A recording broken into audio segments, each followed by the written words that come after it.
Well, hello and happy 2026, everybody, and welcome to another episode of Off the Rack. I'm Sal. And I'm Tiffany. That's right. And although we did have 1.5 episodes of Off the Rack in 2026, this is the first official episode because Tiffany's back. Yay! You never really went anywhere, but you weren't available when we shot. No, this is the first. No. There was only a half episode in 2026. The other one was the end of 2025.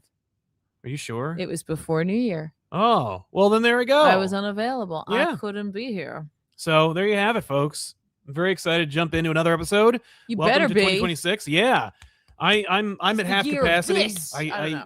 Yeah, no. I had a little family emergency that precluded me from getting prepared for anything today outside of this stuff, which I did all this stuff mostly yesterday, so I was prepared at least to have the show. Yes. And I read all the books that I was going to talk about. I was thinking maybe we could stealth make this the best and worst comics 2025. I'm ready for it. But I think we have to film it just another day. we just have to shoot another day. So We'll just have to film it another day because I have thoughts. Right. I have 2025 thoughts. that's fair.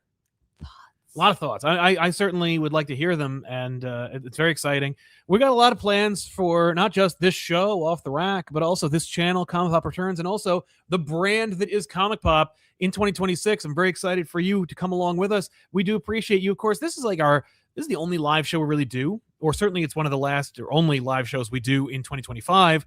So in 2026, I'm hoping to remedy that. But, this is our main check-in with the audience, so to speak. So I like to kind of do a temperature read and let you know kind of updates occasionally. But really where you can get those updates is on patreon.com/compop, where people can get behind this curtain access to what's going on, early access to videos, and of course, a little special podcast that tells you what's going on and what I'm thinking. If and when I have the time, sometimes I'm like, oh no, I'm late. So then I sit down and I record it right there, and then I get it out there. You're going to get a real ramble fest. But if you like that kind of thing, maybe you should check it out. Maybe. Someone in the chat immediately said, does Tiffany have bangs? Congratulations, not only on being one of the few who asked out loud about it. Yes. But easily being the quickest to notice of anyone on this earth. This does not include. This also includes family, friends. The only other person on planet Earth that you had competition with was me, and I knew she was getting them, so I didn't need to ask her about them. No. I just got to tell her that I liked them. That person then said, "My bad." No, not my bad.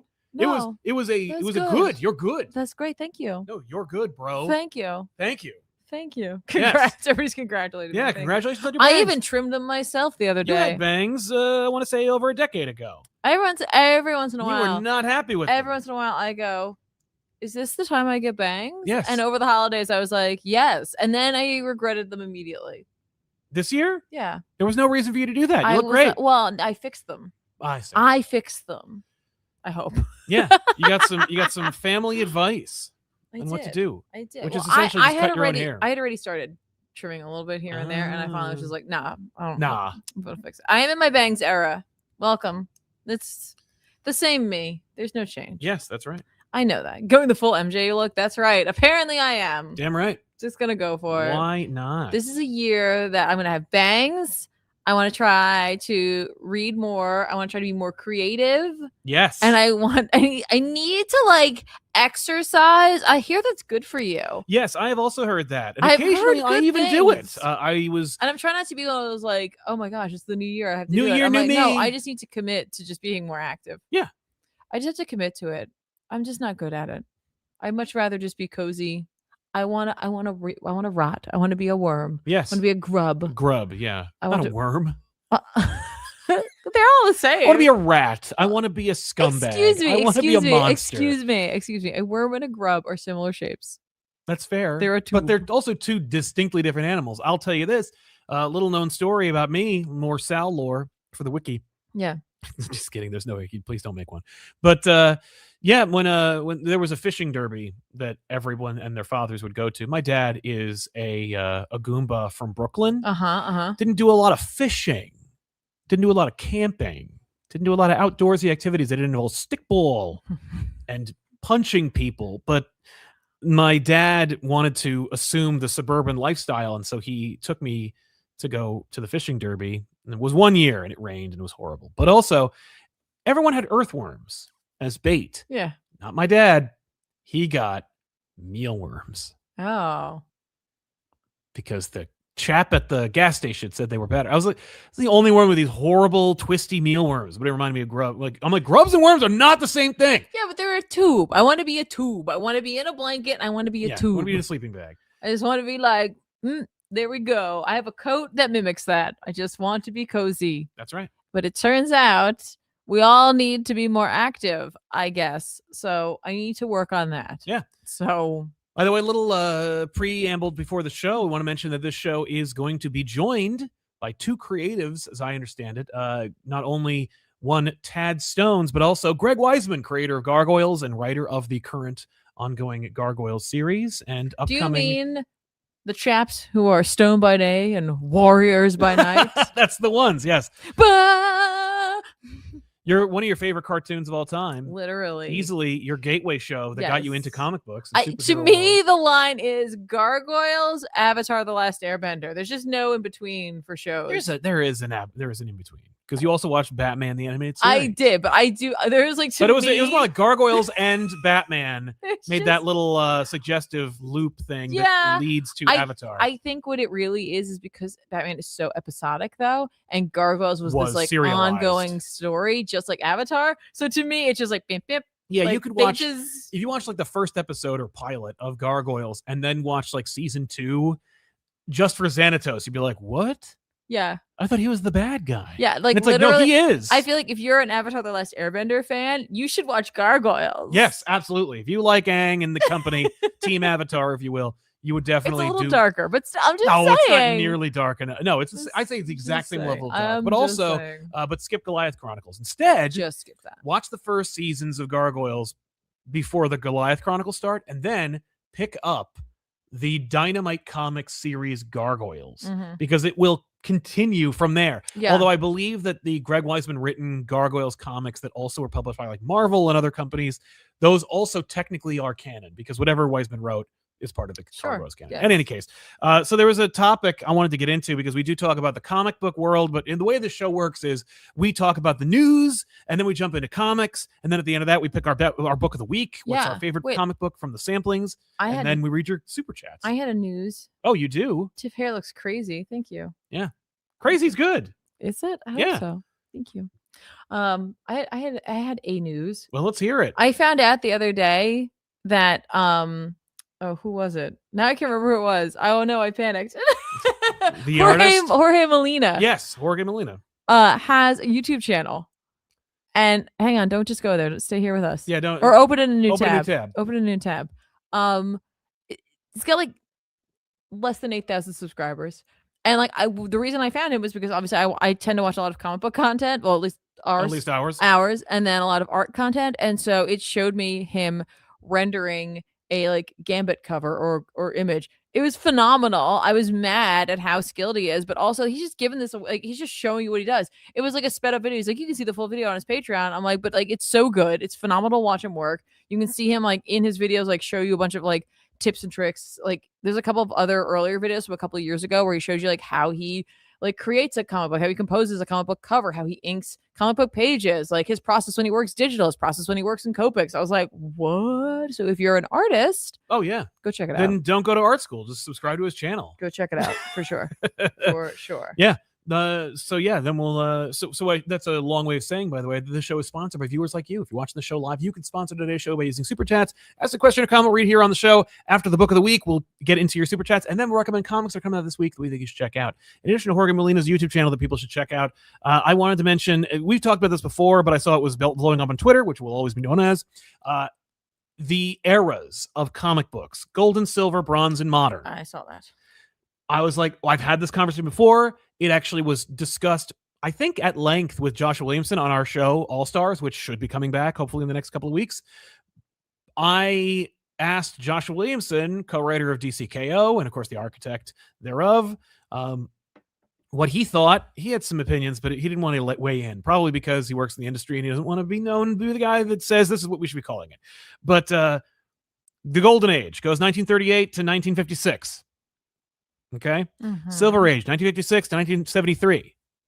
Okay. Bronze, 1973 to 1986. The Bronze Age is 13 years.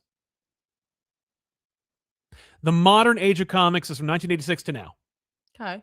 No. Wrong. Well, like it's time to stop with the modern age. We need to start carving up the last 20 years of comics. Well, admittedly, if you look at the modern art age, I Mhm. believe modern art, is that right? Yeah, the 1860s to the 1970s. That's nuts. What are we going to be in next? The postmodern era of comics? Well, they then went to Impressionism, Cubism, and abstract expressionism, Mhm. but then to contemporary.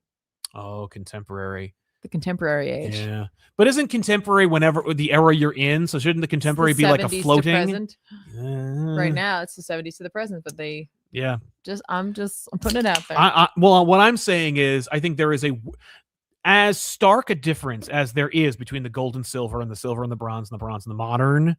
There is a stark difference between the modern and, I mean, 86 is when the modern era of comics starts. We don't even talk about the 90s. When people thought that the comic book industry not only was meteorically changed, but also crateringly over. Like, that was a period. Mm-hmm. Probably the dark ages is what I would call the 90s.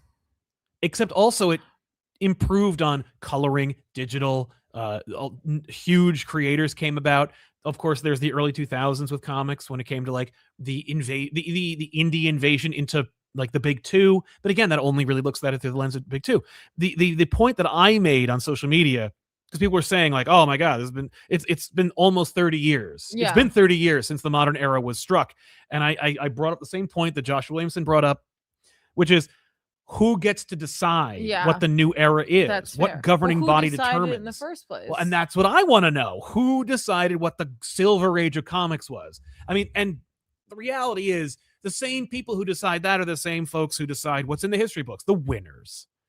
So like whoever is the governing body of the comic book industry today, which is, I would have to assume, Marvel, DC, Image, Boom, IDW, like the companies that work together, which never do, would have to come together and come to an accord. Or more likely, you leave them out of it because Marvel and DC are not necessarily invested in the idea of deciding what cultural, names we're going to ascribe to the periods that we are no longer in, much less in now. It's the critics. Okay. It's us. We get to decide. Well, that means everyone's going to decide. Well, and there has to be some kind of a unanimity, and there isn't one. The problem is because we are so divided and so carved up, culturally speaking, that we'll never come to an accord. Is that what you think? Yeah. Okay. I mean, we should, and I think that there could be a meeting of the minds, but thered have to be some kind of an investment involved. Like, in order for me and like Heidi McDonald to agree on what the eras of comics are, like there'd have to be some kind of a financial stake in it or something. It wouldn't just be, oh, we're all going to altruistically get together. I mean, I don't know. I don't value money. So like I'm down to do it for nothing. Lord knows I give enough of my crap away for free, but I'm just saying like no one else is. Okay. And they wouldn't even, I don't know anyone who would dedicate the brain power who also has the cultural cachet that would also share in that experience. There'd have to be some kind of investment, like either maybe they'd be given some kind of a title or some kind of a credit. Yeah. But like no one knows who coined the Silver Age or who determined what the Silver Age was. So there's no way we're ever going to get that. But but I do think that it's important that we do that. Okay. I think we do need to determine it. And because it can't be in the modern age forever. Is that what you're saying? It can't be the modern age forever. But it is always modern. I know. That's why we need to start carving up what was the modern age. Like, yes, the modern age of comics was coined in 86 when they determined it was the modern age. But it ain't 1986 no more. So it's time to start coming up with some new terms for what it was from 1986 to 1996, at least. I mean, at least and I have a place. I have a place where we can start talking about it. And it's the Marvel Comics crash of 96. Like the comic book crash. That's where you have to start measuring. Either from there and back or from there and forward. But the crash is where a culturally significant seismic shift in the comic industry. It's the crash. When stores were closed, when shops were closed, when comic book publishers were closing, when there was a fear that Marvel Comics would go under, that is your start. You mean the crisis age? The crisis age. I mean, I think that 86 to 96 is a perfect place to call it the crisis age of comics, because that's the birth of the crisis, and the comic industry would never be in a greater crisis than during that period. I mean, I would maybe after the crash they were in a bit of crisis. Oh yeah. Someone agrees with your dark ages. I like dark ages. I used to call like 2004 up to 2024. I'm sorry, 2000. Yeah, 04 to 14. I called it the event age. Mm-hmm. But because it was like the beginning of the end. But like the reality is they were inventing events since like Louis Simonson was writing X-Force. Mm-hmm. Like, so it really doesn't count. But like the event was, because even then, like I think Shooter was the one who was like, X-Men comics sell twice as much when there's an event. Make an event for X-Men comics every year from like, whenever that was, I want to say like mid to late 80s until the heat death of the universe. Mm-hmm. Like there always has been, which is why there's a terrible event going on in X-Men right now that no one's reading, or at the very least we aren't. But because arbitrarily there has to be one every year. I think it's wrapping up, but it's launching into something else, right? Of course it is. It has to. Yeah. An equally forgettable experience, I'm sure. But we're not here to talk about that. No, I was gonna say, if you had the golden age and then you had the silver age, you could have like, what if it was like the chrome age? I think like, copper, tin. I was thinking like the time of like, because you think of like people use golden a lot to describe like way back. Yes. And like silver, fine. But I was thinking like the 80s, 90s, like just like that like chrome sort of like. I like the idea of chrome because of chrome covers, but yes. Yeah. Yeah, the 90s could be chrome.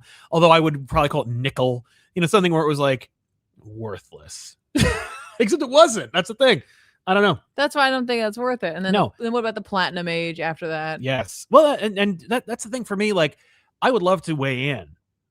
Certainly with more time to think about it. Someone else agreed platinum. I know. But there needs to, like, I need the sociologists. Yeah, the unobtainium age, of course. I mean, like, it wouldn't be fair because, like, there is, to call it like adamantium or something like that, or the vibranium age or something, because you're excluding the other guys, But it's like metal age. Metal age. That sucks. Also, there's not enough metals. Marvel, you throw a rock of any type and you'll find a metal that you find a different rock. A different rock. A made up rock. Exactly. But yeah, I think that like sociologists, anthropologists, people who actually think about these things, like that's why it's like we need to track down who determined back in the day what the ages were and how there was so much consensus. And that's what we need. We need a consensus. Because I've heard other suggestions, and I honestly, I got to tell you, I don't like them. Okay. And not to say that it's about me, but if I'm the one broaching the subject and it's our show, I'm going to say like I don't like the Hollywood. I don't like the Hollywood age. Yeah. I don't love the event age that I pitched. Because I don't like the idea of calling them the things that were the most prevalent. It should be more like the way we determine societies. Yeah. Okay. Or art. And that's probably where we need to look. And I just did, but you didn't like contemporary. No, I love contemporary. I think contemporary is fantastic. It's just that contemporary's got to shift. Contemporary has to be the era you're in. Well, then maybe that's what it is. So maybe the modern era is over. Maybe we call 86 to like 96 or 2006 the modern age of comics. All right. And then we go to the next one. Okay. Yeah. Why not? And then we say, why not? I'm sure we can find more. Because look, we've already called it that. Like we already know the modern age is 86 to now. Mm-hmm. So it's 86 to whenever we pick the next phase, which predates us by like 10, 13 years. So yeah, it's just an interesting conversation that I wanted to have because I was like, oh, they're talking about it again. Yeah, and then when you go and they're talking to somebody, if like you just use contemporary as like constantly floating, you can be like, I only read contemporary comics, which just means I just keep up with comics. Yes. Yeah. Back issues bins? No, thank you. I only read contemporary. Yeah, I like it. but we need something to encompass the 90s. I mean, because there's so much that happened in the 90s that like changed things in comics. Yeah, Yeah, not like in regimes. I was just saying. Yeah. No, there are massive swings and shifts, but like, how do you distill that? I don't know. How does one distill that into? Again, I don't have the training. I don't know. The Renaissance This goes beyond my training as a podcaster. We'll just call it a Renaissance. Ooh.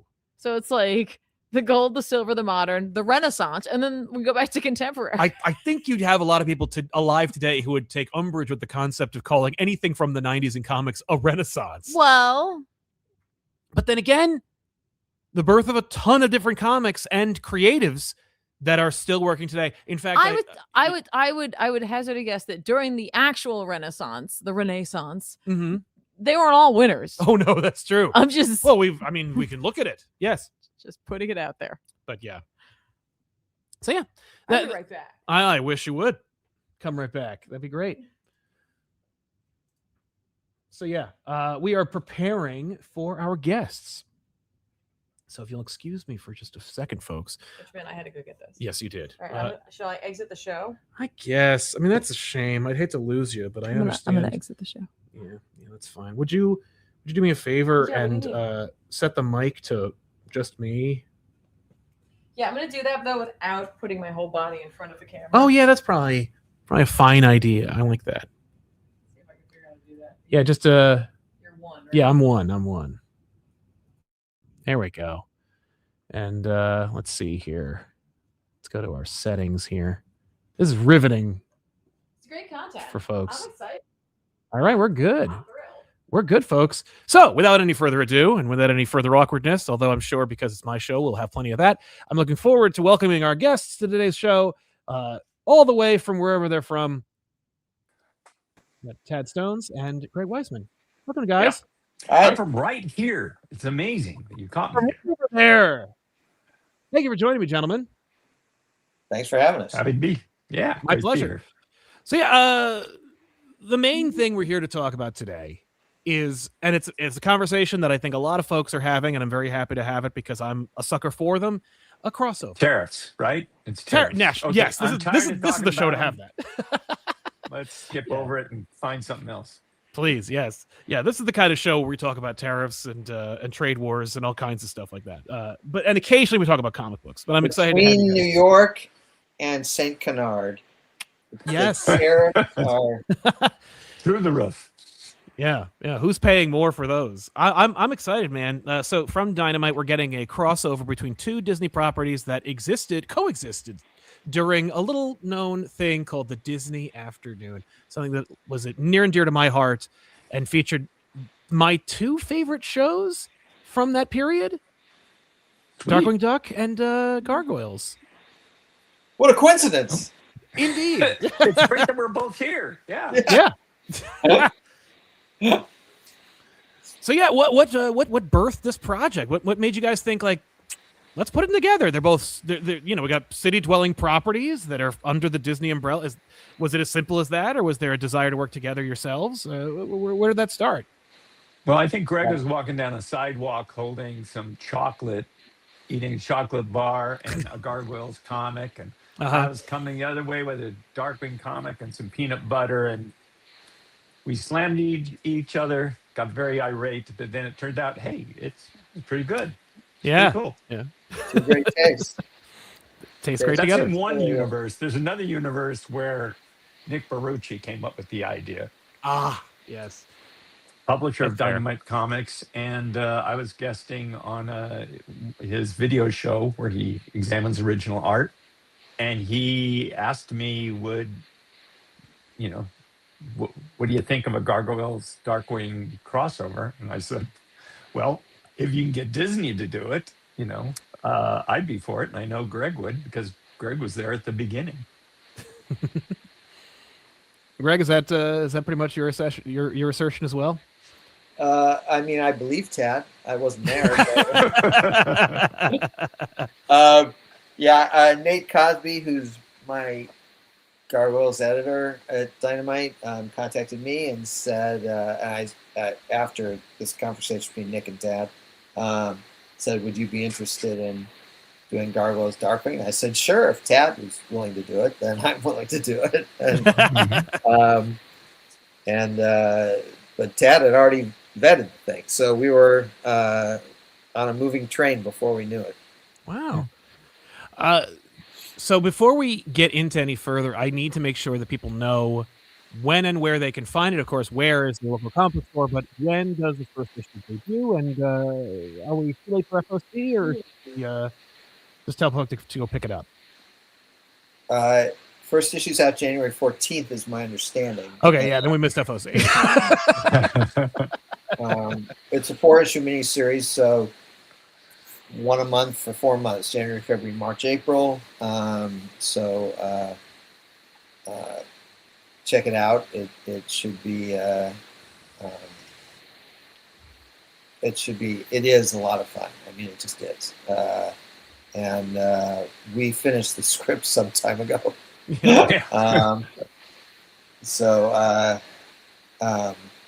But I was really happy with how they turned out. I think it was a lot of fun. Tad and I sort of plotted it together, and then I did the scripting, and it was a lot of fun for me to be able to sort of push toward the Darkwing tone more without getting the gargoyles out of character. Sure. And just have a good time with it. Now, Tad, you've been working on. I was actually being literal when I said Greg was there at the beginning, because basically his first assignment when he came to TV animation was to follow me around to figure out how the place worked.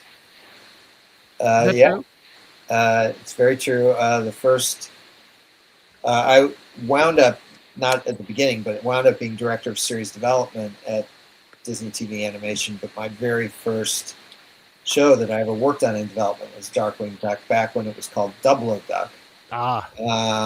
And I got to sit in on probably 90% of the meetings that Tad held developing the show, if not more, and watched him put together the pitch for the show twice. Once for Double O and once for Darkwing. So, helped hire the writing staff for it, and worked on the pilot with Tad in at least a small way. And so I just felt like really connected to Darkwing from the beginning. And Tad actually played a major role in Gargoyles as well, coincidentally. When we originally tried to sell Gargoyles as a comedy adventure show and Michael Eisner rejected it, our boss at the time, Gary Kreisel, still thought there was something in the Gargoyles idea and told me to keep working on it.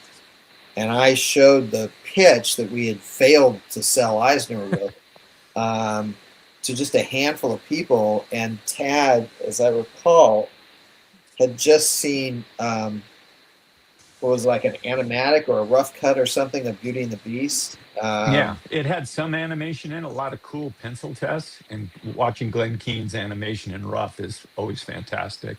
But it was, you could tell the movie was going to be, and I came back, it was fresh in my mind, and here was Greg with a big monster guy and a beautiful woman, and it's kind of the parallel seemed right there. Right, so he said, instead of all these little cute gargoyles, what if you had one big gargoyle? And pitched it as a kind of Beauty and the Beast thing in modern day. That really resonated with me because my background was superheroes. I'd worked at DC Comics for, at that point, probably freelance since 1983, and had been on staff there for a couple of years, and so Greg Guler and I created this character Goliath, and we took the whole show and put it through the prism of Goliath, and came out the other end with the show you guys are familiar with. But that gem of an idea to sort of let's have one big heroic gargoyle was Tad's, and without that we wouldn't have the show we have. So I like to think I was useful on Darkwing. I know Tad was useful on Gargoyles, and so it just makes sense for us to put these two together. Well, and I heard 30 years later. Yeah. I heard that he was the perfect executive to be assigned to our show, as far as I was concerned, because I don't know if everybody knows this, but Greg was an associate editor and writer at DC Comics. So he knew all the Silver Age stuff we were playing with, and obviously well versed in comics in general. So now we'll let you talk, Sal. Oh, thank you. Well, really, they're going to trust me. The audience is going to get plenty of that later on. But I will ask, because I understand that, like, not only did you both work on the development for another show that helped form the Disney Afternoon, the Adventures of the Gummy Bears, but isn't there a DNA that belongs to both the Gummy Bears and the Gargoyles as well? Absolutely. I mean, one of the biggest inspirations for Gargoyles, particularly the early comedy development, again, that Eisner rejected, but was Gummy Bears. I was a big fan of Gummy Bears. I didn't think it got a lot of, I mean, we all felt it didn't get the respect it deserved. There was a lot of brand confusion with Care Bears, which was understandable but unfortunate. Yeah. So we set out very consciously in the first round to create a show like Gummy Bears, but which had been created in the 80s, and try and do something like that for the 90s. And in the 90s, the big catchword was edgy. Everything had to be edgy. So instead of doing cute little multicolored bears, we were going to do cute little multicolored monsters, gargoyles, right? And that was edgier than bears, right? They were still comedic and cute, multicolored, and all those things. And they still, you know, were friendly if you got past that sort of monstrous first impression. Mm-hmm. But, you know, they were edgier. And then the second thing we did to make it edgy is that we wanted, Gummy Bears had this sort of rich medieval backstory to it. We wanted to do that, but we put the gargoyles to sleep for 1,000 years, and they would wake up in modern day Manhattan, which was to us edgier than this sort of vague pastoral medieval land, you know, mythical kingdom. We're in New York City. That's edgier. And those elements still survived into the action drama that the show ultimately became. But it was very much, you know, we had a comedic villain in the mold of Captain Hook or Duke Igthorn named Xavier. Xavier eventually morphed into the much more sophisticated Xanatos. But he began as this very much Duke Igthorn figure, and who was this sort of comedic villain. And so, yeah, Gummy Bears is very much in the DNA of Gargoyles. And Ted, so Hill Street Blues, for that matter, but that's... you could tell. Immediately. No, my wife is a huge Gargoyles fan, and not to say that I'm a slouch here, but I got to represent her because she's the co-host of the show. We just don't have two sets of headphones. but Hill Street Blues is so evident in that. It's so funny. But yeah, Ted, can you tell me a little bit, just because I have you here, and it's such a rare privilege to have both of you guys here on the show. And because it's our show, we get to just indulge in these kinds of things. The 00 Duck, Darkwing Duck distinction. What was the mindset, idea, operation? Like, why the switch over from secret agent to superhero when it came to making Darkwing Duck into what he became? It was, thank God. It was purely a. I was assigned by Jeffrey Katzenberg to develop a show with the title 00 Duck. We had done an episode of DuckTales called 00 Duck with featured Launchpad, and he just liked the name. Jeffrey and Michael Eisner, very big on whatever they thought a catchy name would be. We always had to deliver a show that would keep the audience. They thought the catchy name would get more people to check it out. Anyway, so I took a first shot at it, just straight James Bond parody, and Jeffrey was not interested. And luckily, he asked me to do it, as opposed to saying, well, you crapped out, let me give it to somebody else. He had me do it again, and that's about when we added Goslin, who really made the show, you know, that gave it heart, because that's what he said it was missing, you know, Disney heart. So pretty much the show was, you know, in tone, although it wasn't a big part of the pitch, but still it was would have been the same sort of show, except it would have been there'd always be a spy, I'm sure, a mission at the beginning of every episode. Right. But it was purely because Disney got a legal notice from the people who own the James Bond franchise, or the rights to the James Bond stuff.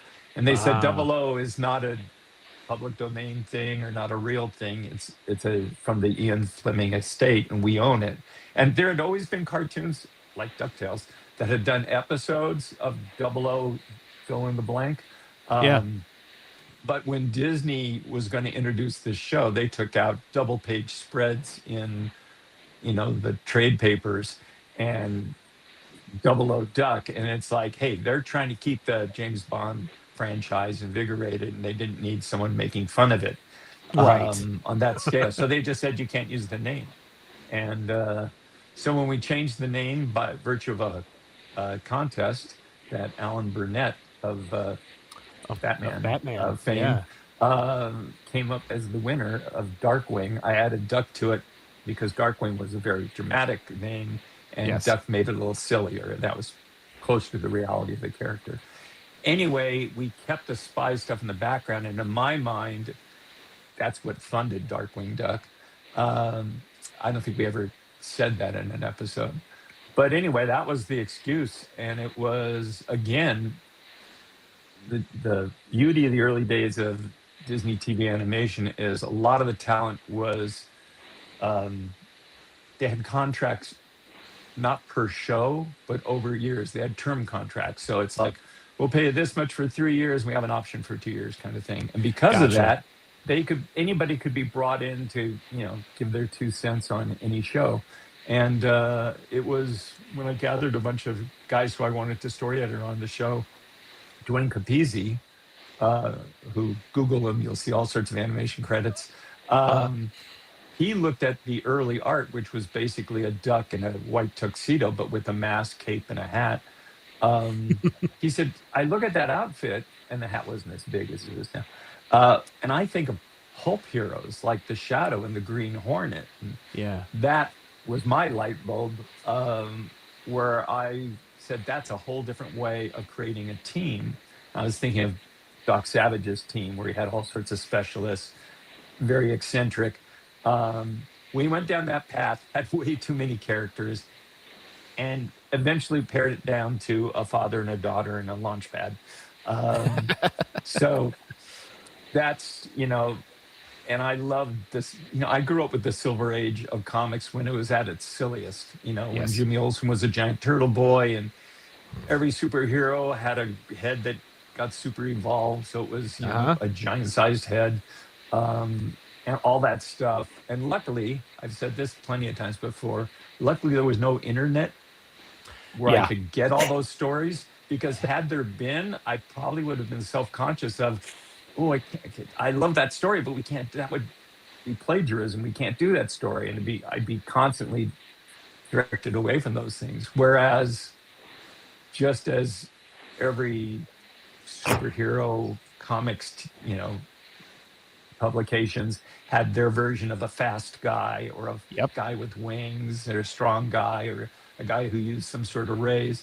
It didn't bother me to say, we're going to do a story where he's real stretchy, because those were kind of generic things.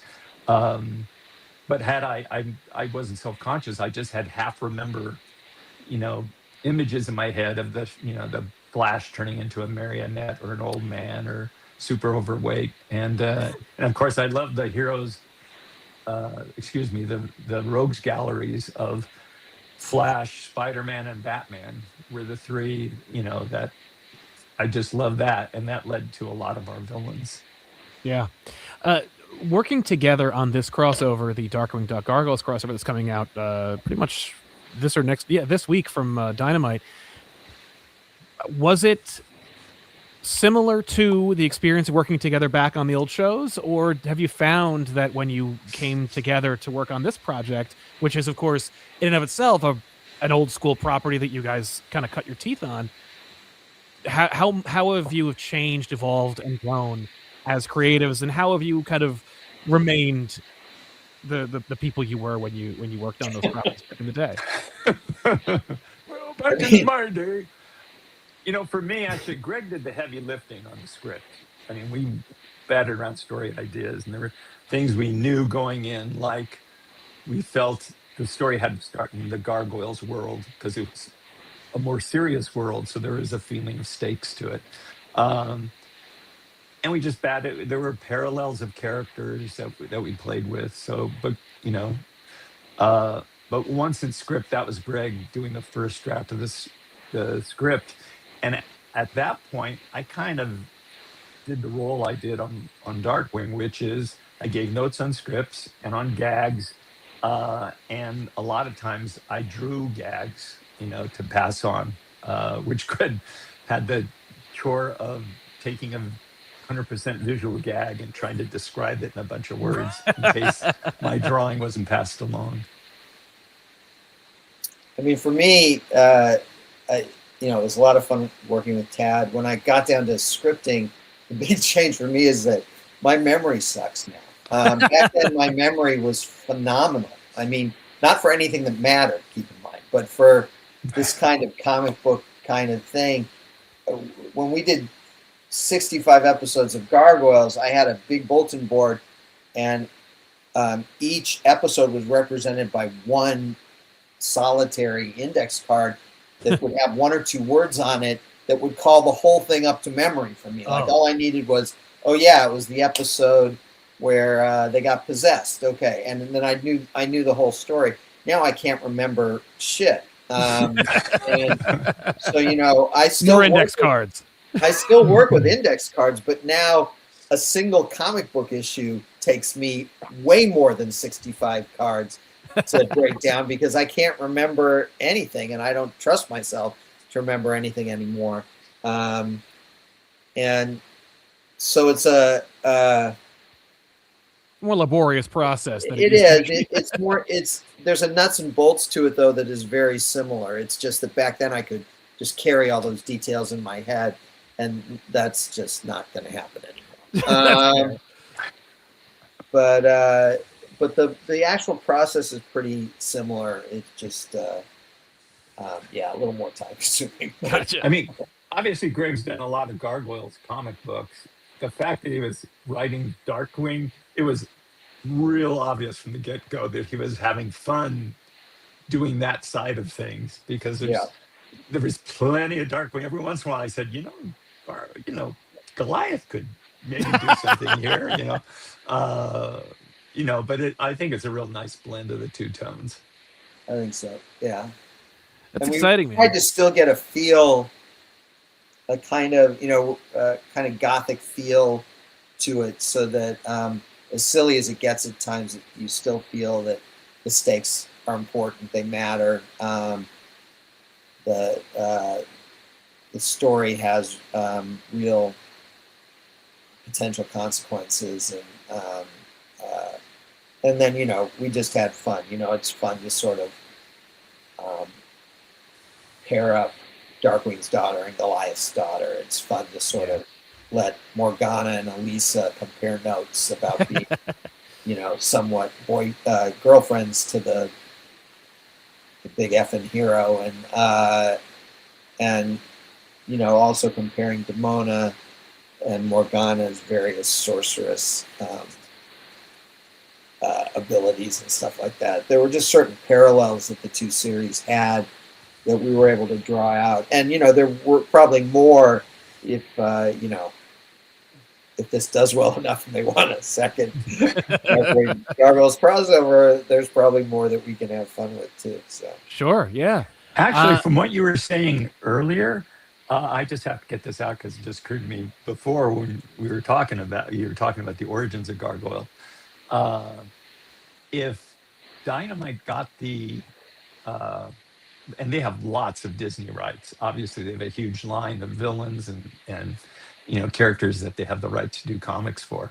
If they got the rights to Gummy Bears, a great way to kick it off was something happens that Darkwing says, "I've got to work with the Gargoyles," or whatever. He goes back in time to deal with the Gargoyles in medieval ages. things get screwed up, he ends up with the Bears, and then the Gargoyles come in, and you get a three-way crossover. I'd be totally game with that. That would It'd be. be I just you, think me, that and would be we'd call Jim fantastic. Magon and see if Oh, sure, yeah. if he wanted to join the party. No, I would love that. And we, Gargoyles have the Phoenix Gate. We could use that for time travel and Yes. And just have a good time with it. But yeah, I would get a big kick. Another one I'd love to do, because we wrote a whole script for it, is back in the day is the Team Atlantis crossover. Because we had an episode of Team Atlantis that got through script and voice recording before the whole show was killed. It's a sad, sad story. But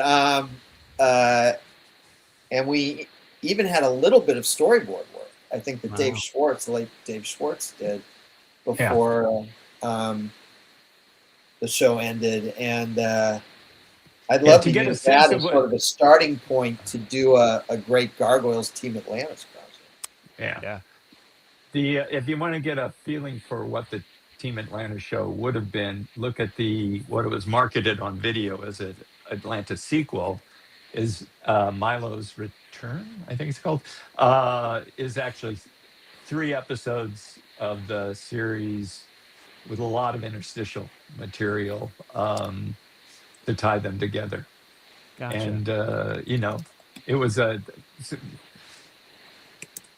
a shame, because especially early on, the whole crew was getting excited because what kind of show we were doing, a real hard action adventure show with,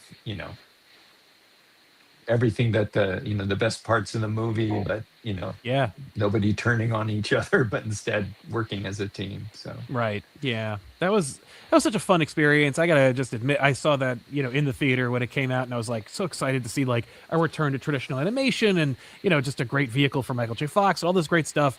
And then when it didn't work out, and back in the day, I didn't pay attention to like how movies did. I just assumed that because I liked it, it must have done like successfully well, which is why I'm such a fan of so many properties. It did, by the way. It made over $100 million at the box office. The problem was it followed Lion King, which made like $600 million. So it's right, exactly. It was perceived as a failure, but there's no movie in, what was it, 97, 96, something like that. Like 8, I think. I want to say 98. There you go. But somewhere around those, there's no way in 98 $100 million movie was a failure.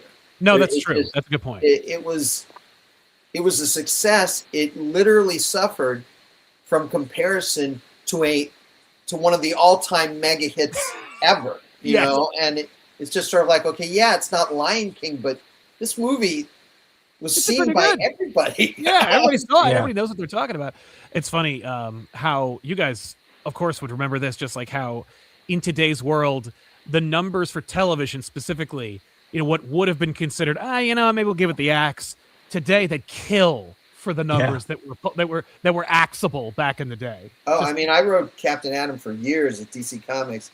We sold between 60 and 70,000 an issue. They would love those numbers consistently. And in those days, that was like we were always on the edge of cancellation. Always on the edge of cancellation, selling 60 to 70,000 every month in and month out. It's amazing. Times change. I know. Well, it's lovely to get a look back and have you share this amazing experience with us, and also to give us something new from something that we loved from back in the day. I want to thank you guys for joining me. I got to have you back because we got to talk more about your amazing careers and your insights and all the things you're working on today. Are there any websites that you guys are kind of masters of that people can go to get more information from you about what you're working on? I'm at AskGregWeisman.com.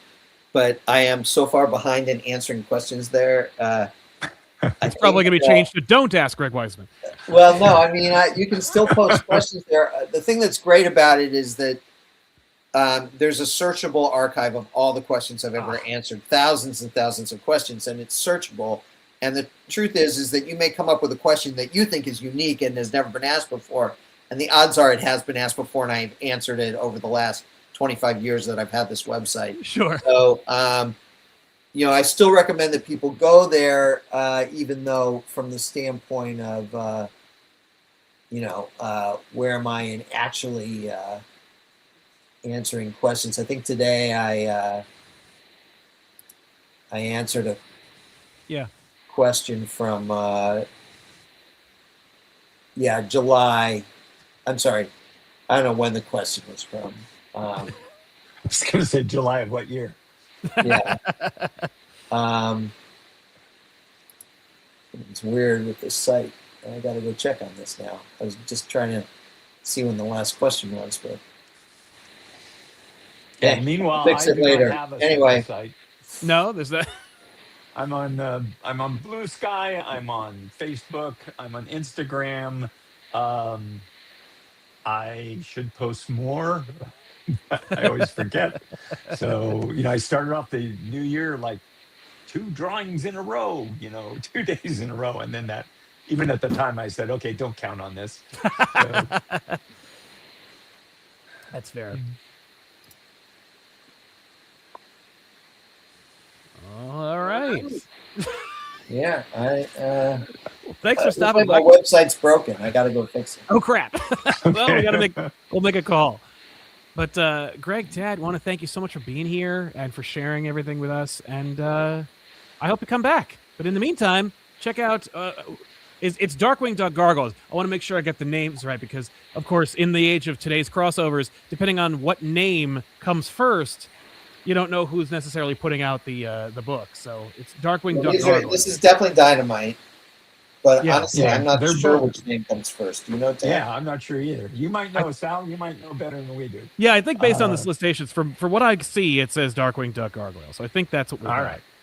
But we'll folks, check out actually, I'm looking at an ad. I'm looking at an ad now in the back of, and it looks like it's Gargoyles Darkwing Duck. Okay, Gargoyles Darkwing Duck. Shut my mouth. There you have it.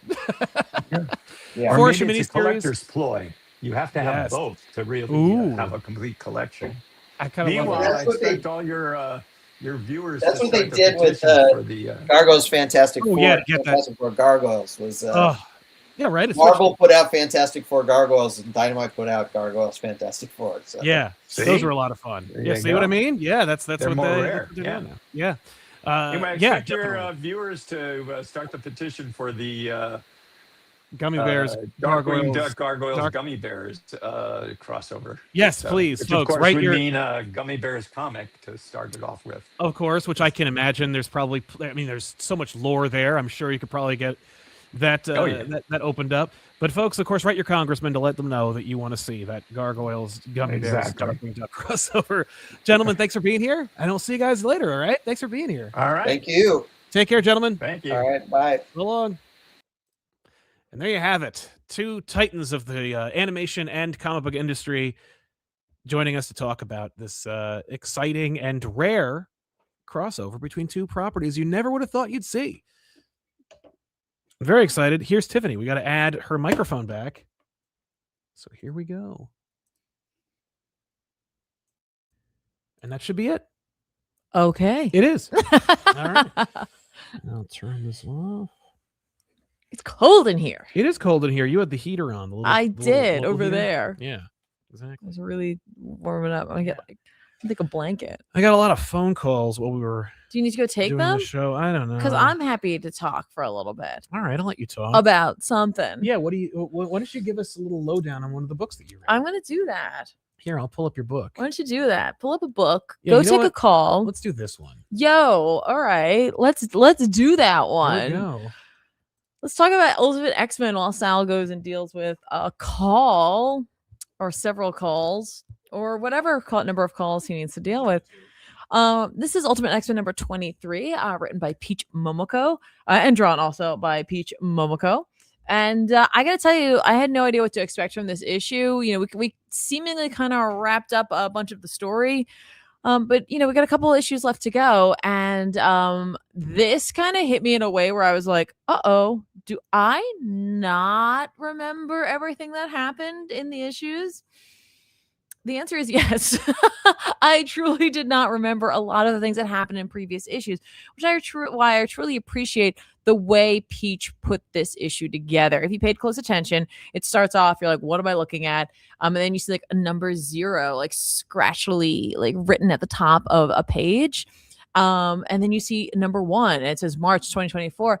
Peach is chronicling her own time on this book and letting you know where these pieces fit in, which I adore, because I think for a lot of us, this was a reminder of a lot of things that had happened. And in fact, the main character of this book, I kind of forgot existed. Oops. And sometimes that is the problem with reading month to month, right? So I went back, I grabbed a couple of issues, and I re-looked at issue 4 and issue 8, and I re-familiarized with myself with Amano, who had been part of the early life of Ultimate X-Men. One of the people who bullied Tsubasa, who had unfortunately died at the beginning of this book at their own hand. And that was an individual who Hisako had some history with. She was quite sad about it, but she also had like kind of not stuck up for him. A lot of drama there for sure. But I was like, oh my gosh, yes, thank you Peach for putting this together. So I love the fact that like she goes through this way and like sets this up. Now, I do think it's also very important that she's setting this up, because some of the events in this issue occur before this character has had like a change happen to them, seemingly so, at least, right? Like maybe or maybe not. I don't know. Is there time travel involved? I don't know. Maybe not. It's X-Men. There can be. So I'm looking forward to learning more about that, or maybe we never will. That'd be fun too. But this is another great opportunity for Peach to really give us some of her best, like, yay, this looks really beautiful and awesome. And also, this looks really scary. There's a lot of body horror in this. There's definitely just her stretching a lot of her muscles, but you're still getting that like Peach Momoko complete package of like, oh my gosh, like looks amazing, looks really cool, and then you forget how dark she can get sometimes. Again, it was just really fun to revisit some earlier stuff as like a little like mini standalone issue. Really cool, just to kind of fill some things in. I'd forgotten about a lot of some of the drama that had been going on in this book. Earlier on, I got so focused on some of the end goal with the Children of the Atom and Kageyama that it was nice to revisit some earlier plot points. It really just made me want to go back and reread all of this. Additionally, it makes me sad that this book is coming to an end. I really enjoyed my time on it. I think it found its people. I think when it first came out, some folks were like, I'm on board. I love the way it looks. I love the fact that it's so different. But I think a lot of people, by putting the title Ultimate X-Men on it, had a lot of expectations on it, for it to be a little bit more of what they saw, like a cracked mirror version of characters like in Spider-Man, like in Black Panther. And this was just so drastically different, just this huge swing, which is why I do think that they quickly put out Ultimate Wolverine, which kind of scratched the itch for those individuals. But for those who did find it and embraced it, I think this has been a really, really fun experience for all of us, just to see something so different through such a different lens, but also still carry that same feel. And I think that's really what has been so consistent throughout, is even if it is not a 1-for-1 X-Men, it is a for sure like spiritual ultimate version of X-Men, in my opinion. Let's just see people in the chat. Part of me believes this book was not planned to end at 24. Yeah, I mean, I think that may be true, that Peach maybe had some how this could continue, because universe, I think, could. This particular part of the universe, this pocket of the universe, I think could definitely continue. I think that there is so much more that could be done with these characters. We don't know anything about them, really. If you think about it, like, yes, they are somewhat based on either characters that Peach has worked with in the past, or sort of like takes on X-Men, but we don't really know them. We're really just getting a little window into their lives, into their struggles. And I do think there's a lot more that could be given to us about them. I really enjoyed at the end, May sitting on the roof eating noodles, looking at Iron Lad addressing the world, saying that like this world, you know, is supposed to be better. We need to fight. And her just saying like, no, duh. Like I appreciated that. Like she's like, you have no idea what we've already been through at her age. Just being, you know, someone who's already been on the front lines, seen a lot of death, like lost friends, gotten them back, lost them again. You know, she's been through so much, and she's like, yeah, of course. But like, you know, and it's funny because it's like Iron Lad is saying this, and it's just someone even younger who's just like, yeah, okay, I know, I'm very aware of how much better this world could be. But yeah, I really, really enjoyed this book. I thought this was very smart, the way she handled this like standalone, complete, at least for me, reminder of a character I completely forgot about. And then slotting them in. I thought it was really well done. We're all good? Yeah, we're all good. Everything's fine. Excellent. Good. Sorry. It's okay. Don't worry about it. I was just saying, I wanted to catch you up on this because I thought this was a really cool device that Peach used. And I already kind of talked about it here. Mm-hmm. This issue is kind of a let's go back. And there was a character that I completely forgot about early on in this series, and who is like the entire impetus behind this. And I was like, uh-oh. Who is this? What at first I was like, what is the point of this? And I went back and I had to read 2 issues. But check out how she handles some of her pages here. Wow. Not just the body horror part, but this stuff. Oh, what's that? Right? Is that like her notes? No, it's just says number 1, March 2024, Hisako. It's the issues that things are happening that we're learning what was going on behind the scenes. Oh my God. Like this character was here and they were doing this. That's cool. Right? And then like she goes to like issue 5. This character was here and it was doing this. Yeah. And it just keeps going. That's it's so like cool. the places where this character like showed up. Mm-hmm. And I'm like, and that's a nice indication that like even if it was a retcon, it really justifies the change or the reveal. It takes place. I don't know. I just thought it was really well done. I think this is one of those moments for me because it's like I do love reading this month to month. I wouldn't want to wait. No, but this issue, I was like, people who are trade waiting, people who want like an omnibus read, this was going to mean like have that much more impact without you having to go back. Yes. If you're like me, or it's just like you remember a lot of the points, but maybe you don't remember every single. Yeah, because it was like a year or 2 since the last time you saw that issue. Yeah, well, I mean, it was like 2024 exactly when this started. You know, so it's like it was March 2024. It's been almost 2 years. Yeah. So yeah, I don't remember every single facet. So that's why I'm like, that's where I do envy. Yes. The trade reader, the omnibus reader, a little bit. Where it's very fresh for you. But yeah, I thought it was really great, really fun. And I think she, you know, it's Peach through and through. Oh yeah. No, it's Love authentically her. Enter translator. Yes, agree. Yeah. Well, I guess as far as comics go, we could talk about some good old fashioned Knightfight. Sure. Really quickly, someone in chat says something. I'm like, that's exactly what it is. It's doing the thing like Gravity Falls did with Blendon. Yes. And the time traveler. Like, oh, I'm like, yes. So yeah. he's just like, oh, he was there too. Good old Blendon. Yes. Good. What a great. So Knightfight. Knightfight. This is issue 3, I think, because I've read all these, so it's hard to remember. Yeah, it's issue 3. Of course, written by Josh Williamson with art by Dan Mora. This, you know, when it was pitched, the idea was basically Batman versus each of his Robins, but if they were Batman in an alternate future, so is it all different alternate futures, or is it one? Each Robin has their own each universe each round that Batman faces a Robin, it's a universe that Robin became Batman completely divorced from the previous universe. So in the first issue, Batman faces if Dick became Nightwing in a very different set of circumstances. In the second, it's if Todd had become Batman in another completely set of different circumstances. Really weird you calling him Todd for a second. Well, because, you know, I'm just going by the last names. It's more formal to call them by the last name. Yes, me, I'm Batman. What if I stayed? What if I didn't draw Spider-Man? So yeah, this is the third one is Tim.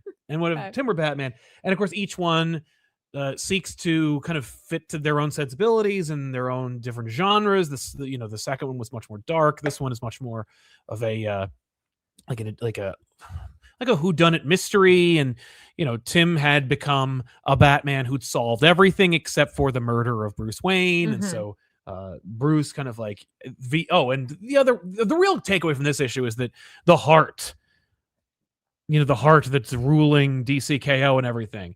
It essentially was like, Batman had done a thing to set up where if I die or lose the thing, I can go here and do this. And the Heart's like, you cheated. Okay. And so I'm going to put you in your own DCKO event where you're going to face your Robins. You're still going to do it. Yeah. And you have to go by my rules, and Batman, of course, doesn't do that. So he like goes around them and stuff. And so like every time that Batman faces a Robin, the Heart's like, you have to kill them. You got to beat them. And Batman's like, and I look, and you know that it's another reality, so it's okay to get away with it. But just it's still a reality. Right, but it's a one I made up. Oh, okay. And Batman's like, no. Like, I'm not going to do that. And I'm going to do this, that, and the other thing. And like, but, because there was a reality where, Jason Todd and Batman are fighting. The idea is that Bruce Wayne had already died in that universe. And Clayface was kind of impersonating Batman at that point in the Jason Todd Batman history. And so Batman's like, well, you think that I am in this reality. The only way that I could physically be here is if I'm Clayface. Then I am Clayface, and taps into the reality of the Heart. So he becomes Clayface and fights, Jason that way. And it's like, oh, that's weird and crazy and fun. So, in the last one it was Tim. And because it's Tim, Tim is the rest. And so there's a moment where we see like, oh, like there's other Batmans. Like, what if Duke were Batman? What if Stephanie were Batman? What if like Barbara were Batman? But only in one full page splash where we're just like, oh, and this is also a thing. But don't worry about that because no one's here for that. And it's like, yes, that's correct. So the last one will be Damian because everyone loves Damian. Sure. And the reveal is because that's his real son. But it's a beautiful set of sequences, by the way. Amazing double page splashes of Tim as like a Batman. I got shades of Digital Justice, which I know Josh would give me a high five over if I referenced. But it's really fun. It was a fun interaction between Tim and Bruce, which we have no shortage of nowadays because people in their 40s are writing Batman. But the reveal of Damian, like basically, the Heart's like, I could put you back in the tournament if you do it this way. Like I could do this, that, and the other thing. Like the Heart being like kind of grasping at straws because Batman's like screwing with him. And so finally the Heart's like, okay, here's this one. So Batman wakes up in his old quarters, but he's an old man. Not like a invalid, but he's older. And Damian enters, and Damian is Batman age. And he's like, hey, I'm Damian, so I'm the smartest person in the room. It's like, I know that my reality's fake and that you are doing this tournament with the Heart because I'm as smart as you imagine me to be. So if I am Batman age, that means that I'm incalculably smart. And so I figured out that I'm in another reality. But up until that point, I wasn't because I exist in this space in front of you. And so before you jump into the next thing, I want to introduce you to my son named Alfred. And it's like a really sweet little moment. And it's like the challenge that Batman's facing is not going to be one. Believing that Damian found someone. Right. No. Damian has a girlfriend right now. Okay. She's a supervillain or whatever, but whatever. But it's more like that he managed to make it work. He made it work. Like I'm not dressed like Batman because I fixed it. Like there is no Batman. What? But we don't need a Batman anymore. Is that what he says? That's what I think we're indicating. Oh, is that Damian's like, we're good. Like, and maybe. Well, at this point, all we see is that is Bruce being like, what? But yeah, I mean, it's a moment. I'm sure. I mean, it's going to give Bruce pause, like, and the Heart's being a real dick, where it's like, hey, here's your son. He's succeeded, and in a reality where you're not dead or something. So like, you could just enjoy this, People are like, no, Bruce can find Talia, Damian can find someone. I was like, it's just more that like Damian strikes me as like, everyone, I know everything. Yeah, no, he's horrible. I can't imagine like dating. He must have grown up. Yeah. Well, no, he does. He has. He's completely different. It's another character, basically. Yes.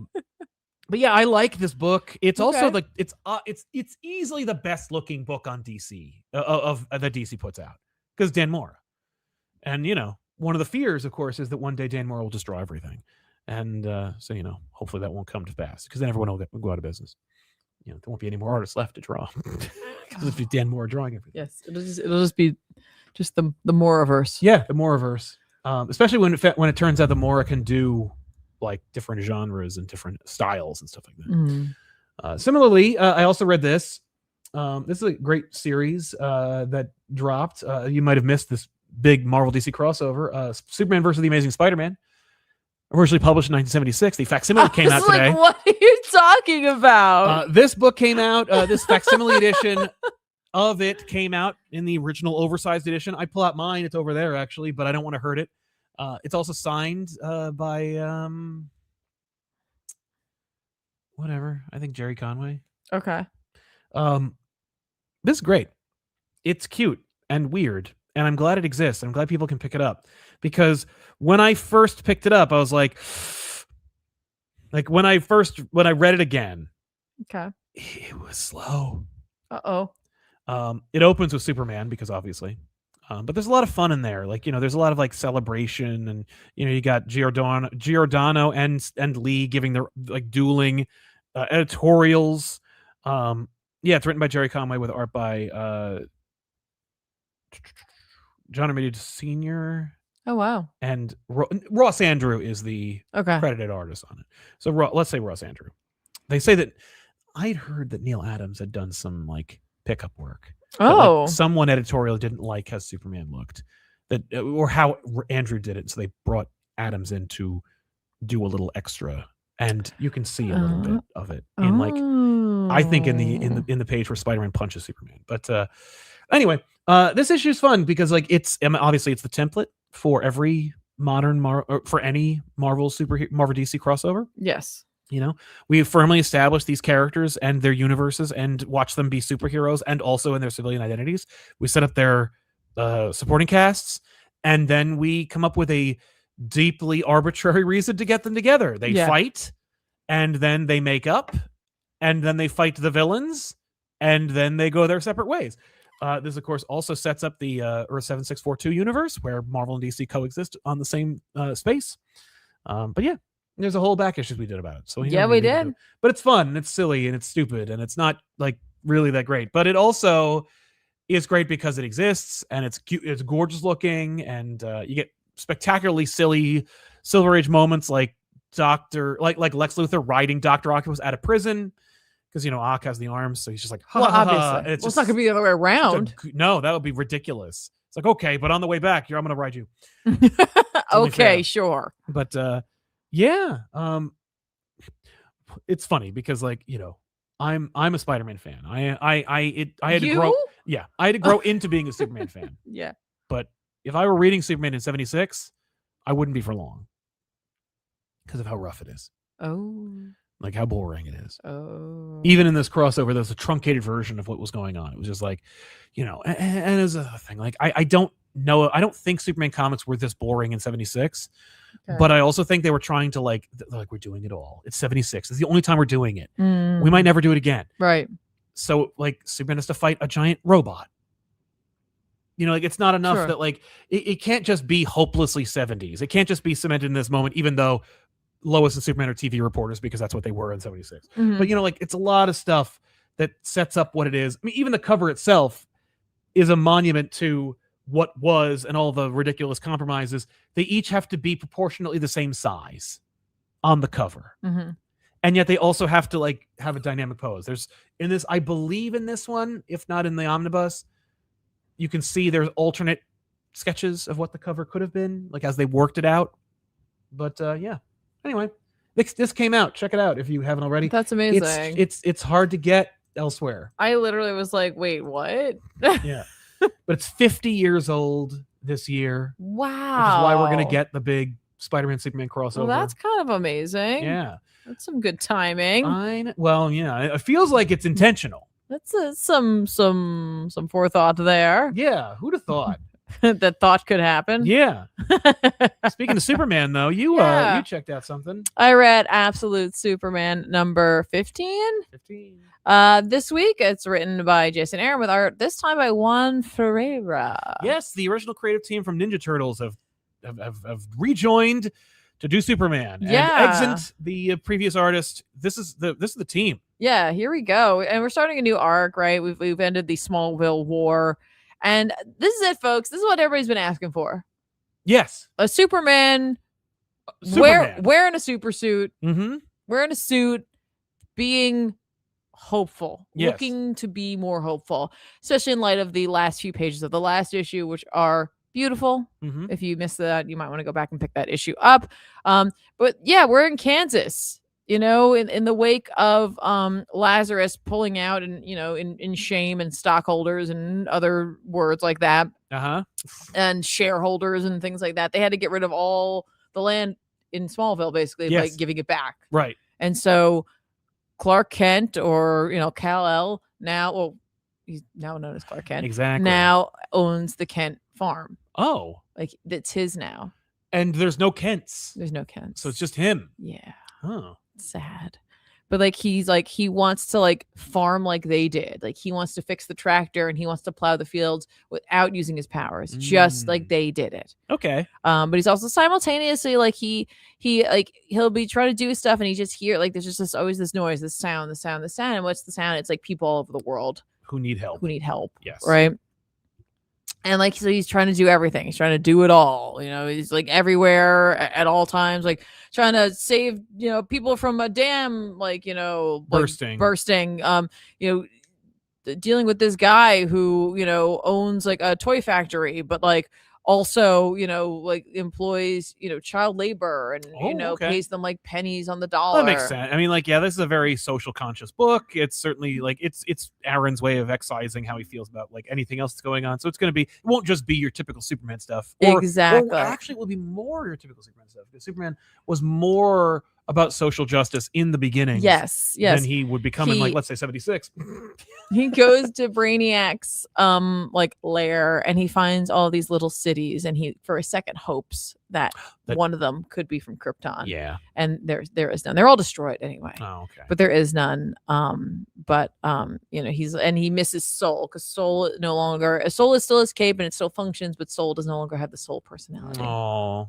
So he's really alone. Yeah. But he's also not, you know, like Lana is definitely like, hey, you want to get like food or something sometime? And Lois is like, hey, you want to get like coffee or something? And he's always like, I have to go. No, because the world's falling apart. There's just billionaires on an island. I gotta go. Yeah. Yeah. Meanwhile, Superman visits Ra's al Ghul, who's in prison in Pakistan, and you know, he's like, I hear you're still getting medical coverage or like medical care, and he's like, that's good. And Ra's al Ghul's like, no, I need the Lazarus Pit. Like, I've survived for centuries, and without the Lazarus Pit, I might die. Like, I'm gonna get out of here, and this isn't over, Superman. And he's like, I know, I'm sure it's not finished. Yeah, whatever. Yeah. But he's like, here, I brought you this, and it's like a little book, and inside of it are like prayers and hopes and poems and such written by children from the slums outside this jail, like, you know, whose parents like died in the copper mines or because your peacemakers killed them. But like, here they still wrote you these things, and like Rachel goes like, ha ha ha ha, like, I'll wipe my butt with them, basically, right? And he's just like, no, you're not going to do that. And then for like part of this issue, while we're looking at some other stuff, Superman just sits outside of his cell and he reads them. I love it. Yeah. And I'm like, yes, that's amazing. Yeah. What a Superman thing to do. Yeah. Just like, now I will read this to you. Yeah. Well, since I know you won't read them yourself. Yeah. You can just hear. I'll just help you out with that. I'll help you out. And so like at first he like laughs and he mocks and like, you know, he threatens and all this stuff.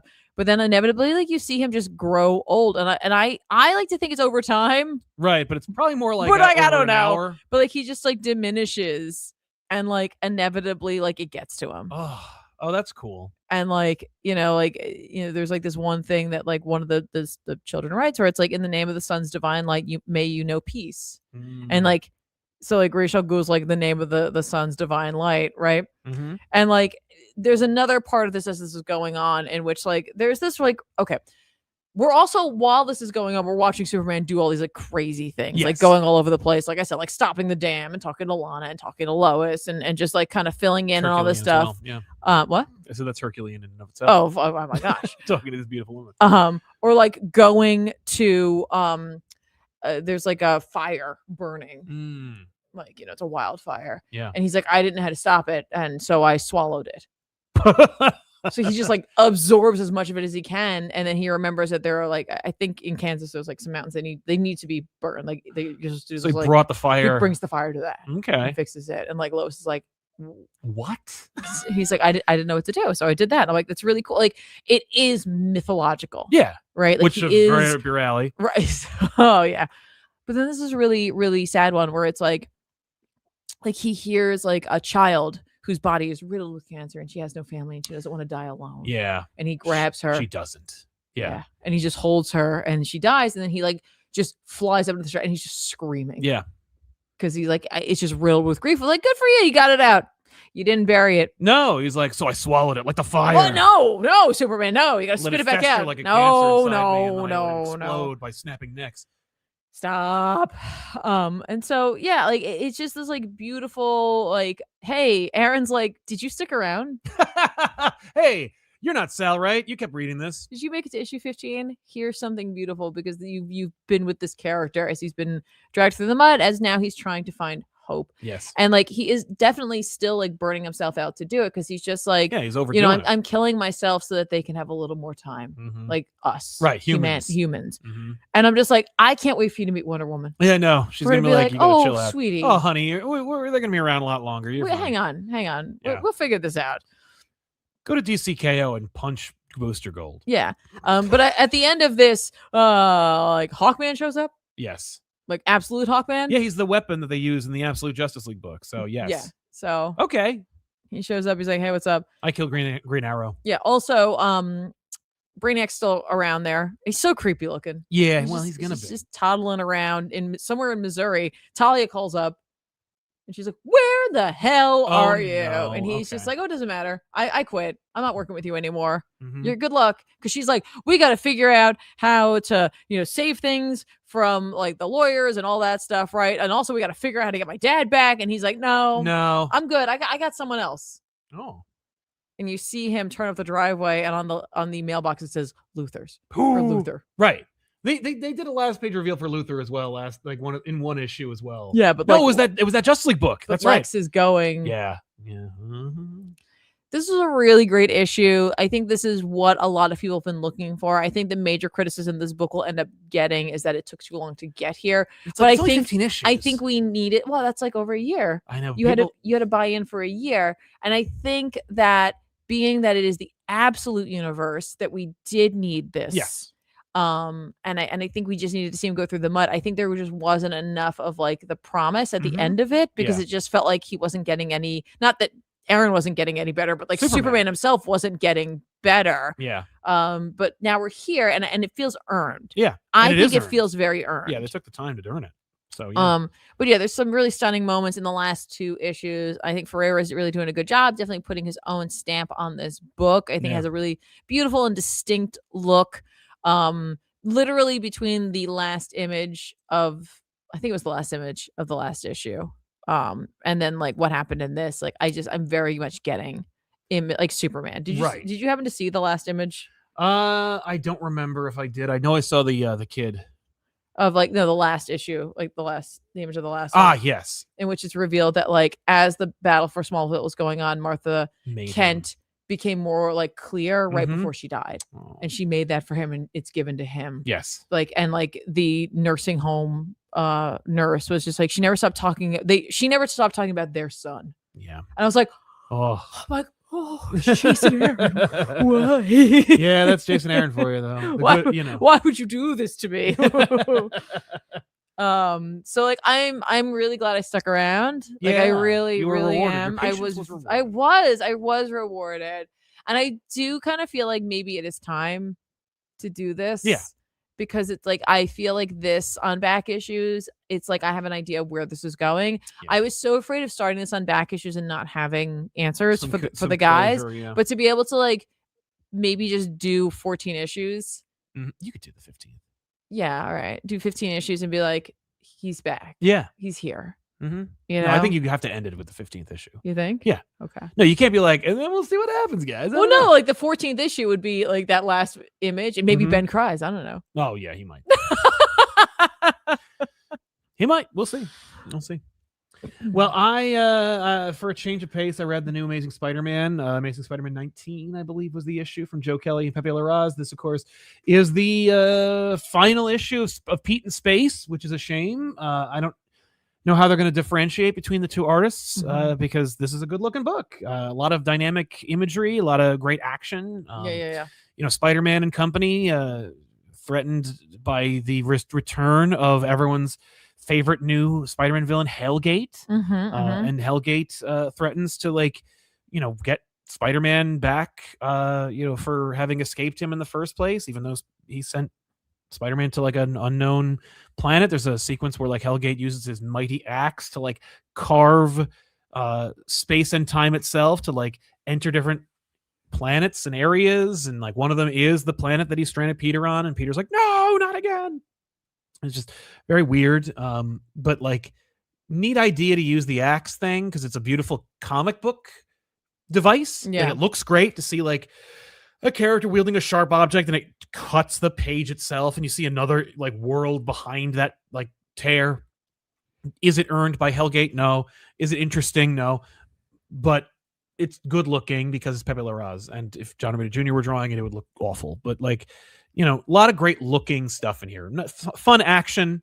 There's a threat that you know, the monster scientist who Peter had originally worked with, who ran the ship that they were on, who of course put all his crewmates in bondage, had continued to build this like thing for Peter because Peter wants to get strong, and so he made him like essentially space steroids.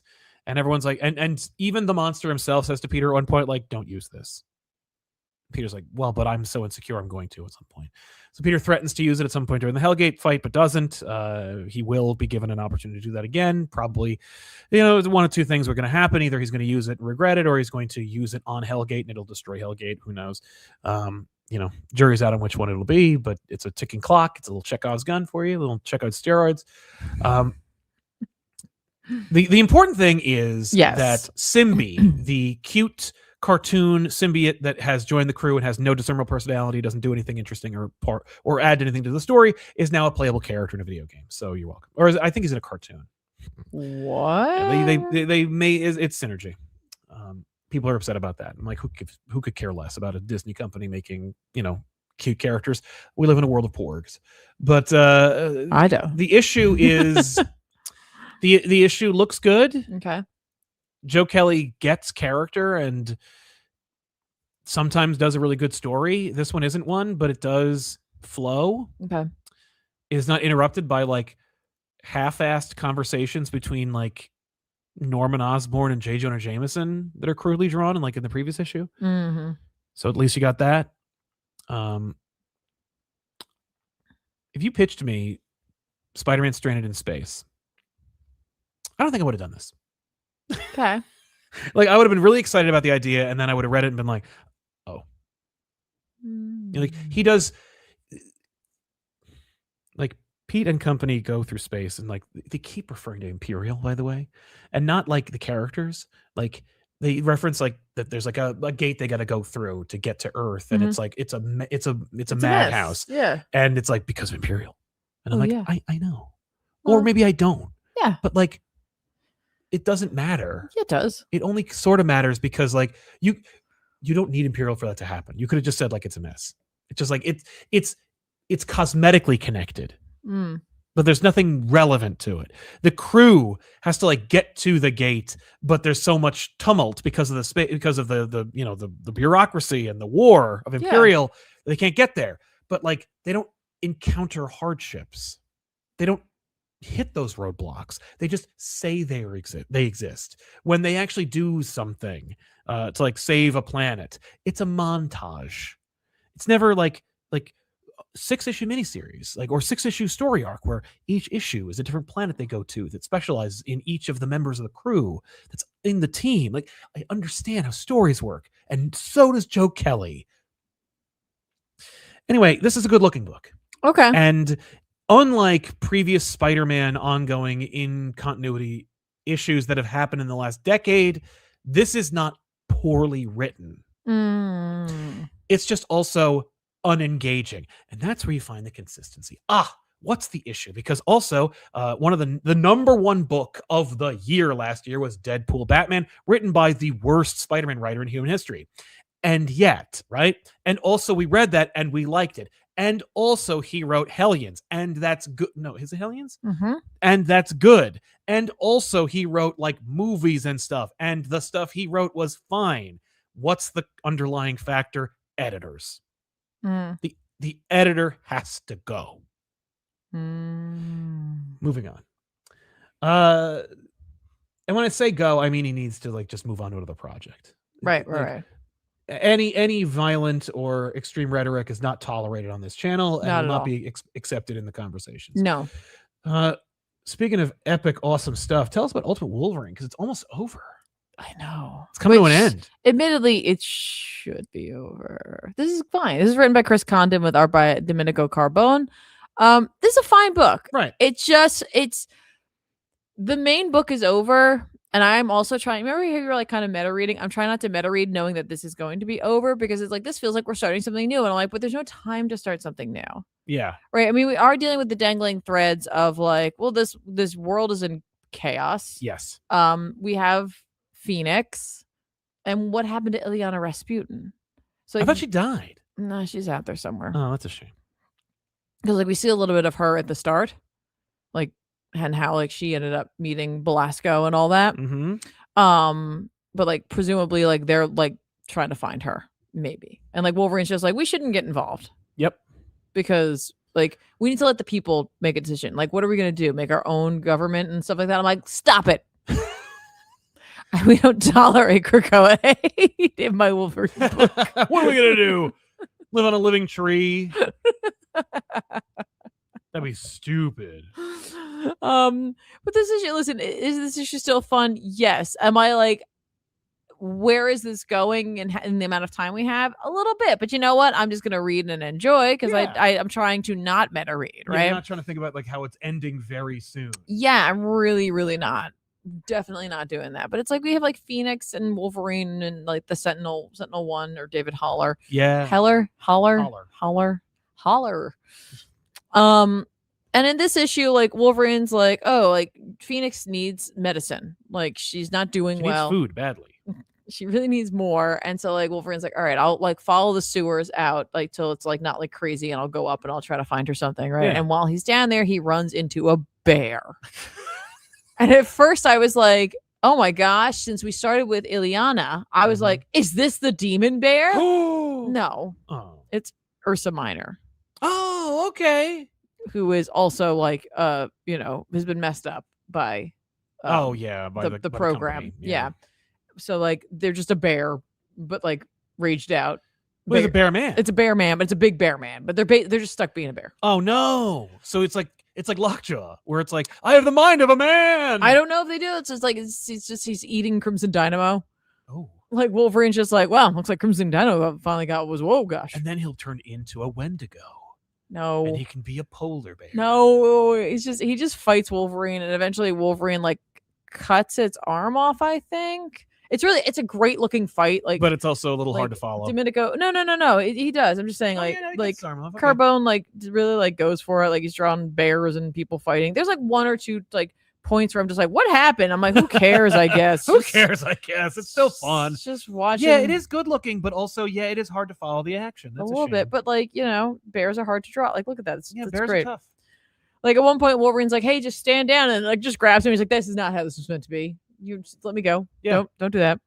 I was gonna eat Wolverine, but yeah, Wolverine cuts his arm off, and then is like, just like, if there's any sense left in your skull, you just stay down. And then it does. He's like, I want to die. Kill me, Wolverine.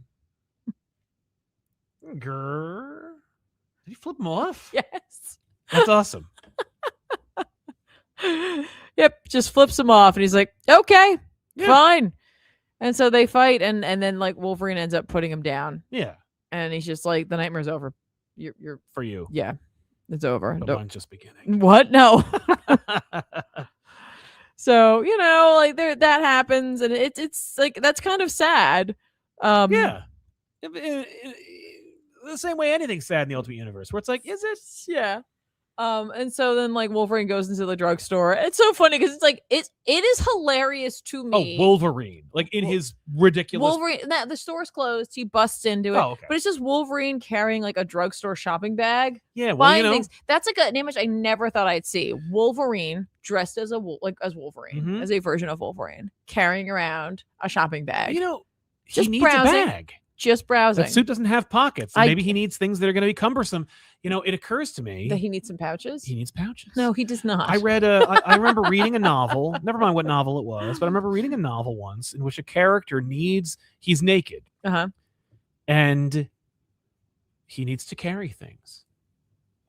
What do you do? And I remember just being so like I took for granted that we have clothes. Yeah. And how important they are. Garments invented by mankind to protection against the cold. Yeah. But he ends up like it was the Doom novels. He needed a key card, so he carried it in his mouth that we could punch and stuff. Why was he naked? Because teleportation ripped his clothes off or something. I don't remember. That doesn't seem to happen in the game. No. A lot of things happen in that book that don't happen in the game. Don't worry about it. Okay. I don't remember why he's naked.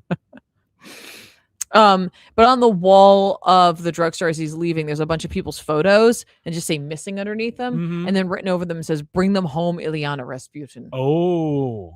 Like as though she took them to Yeah, limbo. yeah. And so like the search for Ileana Rasputin has begun. Like Wolverine has found a new thing to do, I guess. I got 3 more issues. Why not? Why don't I just do that? And I'm like, fine. I mean, I will read that. Yeah. For sure. Whatever. We can squeeze one more trade out of this series. Okay. I'm in. The hunt for Ileana Rasputin. Okay, Wolverine. I mean, you've always kind of like enjoyed this book. I do. I do enjoy that book. I think it's good. Oof. You didn't read Endgame, right? No. It's some of the worst stuff I've ever read in my life.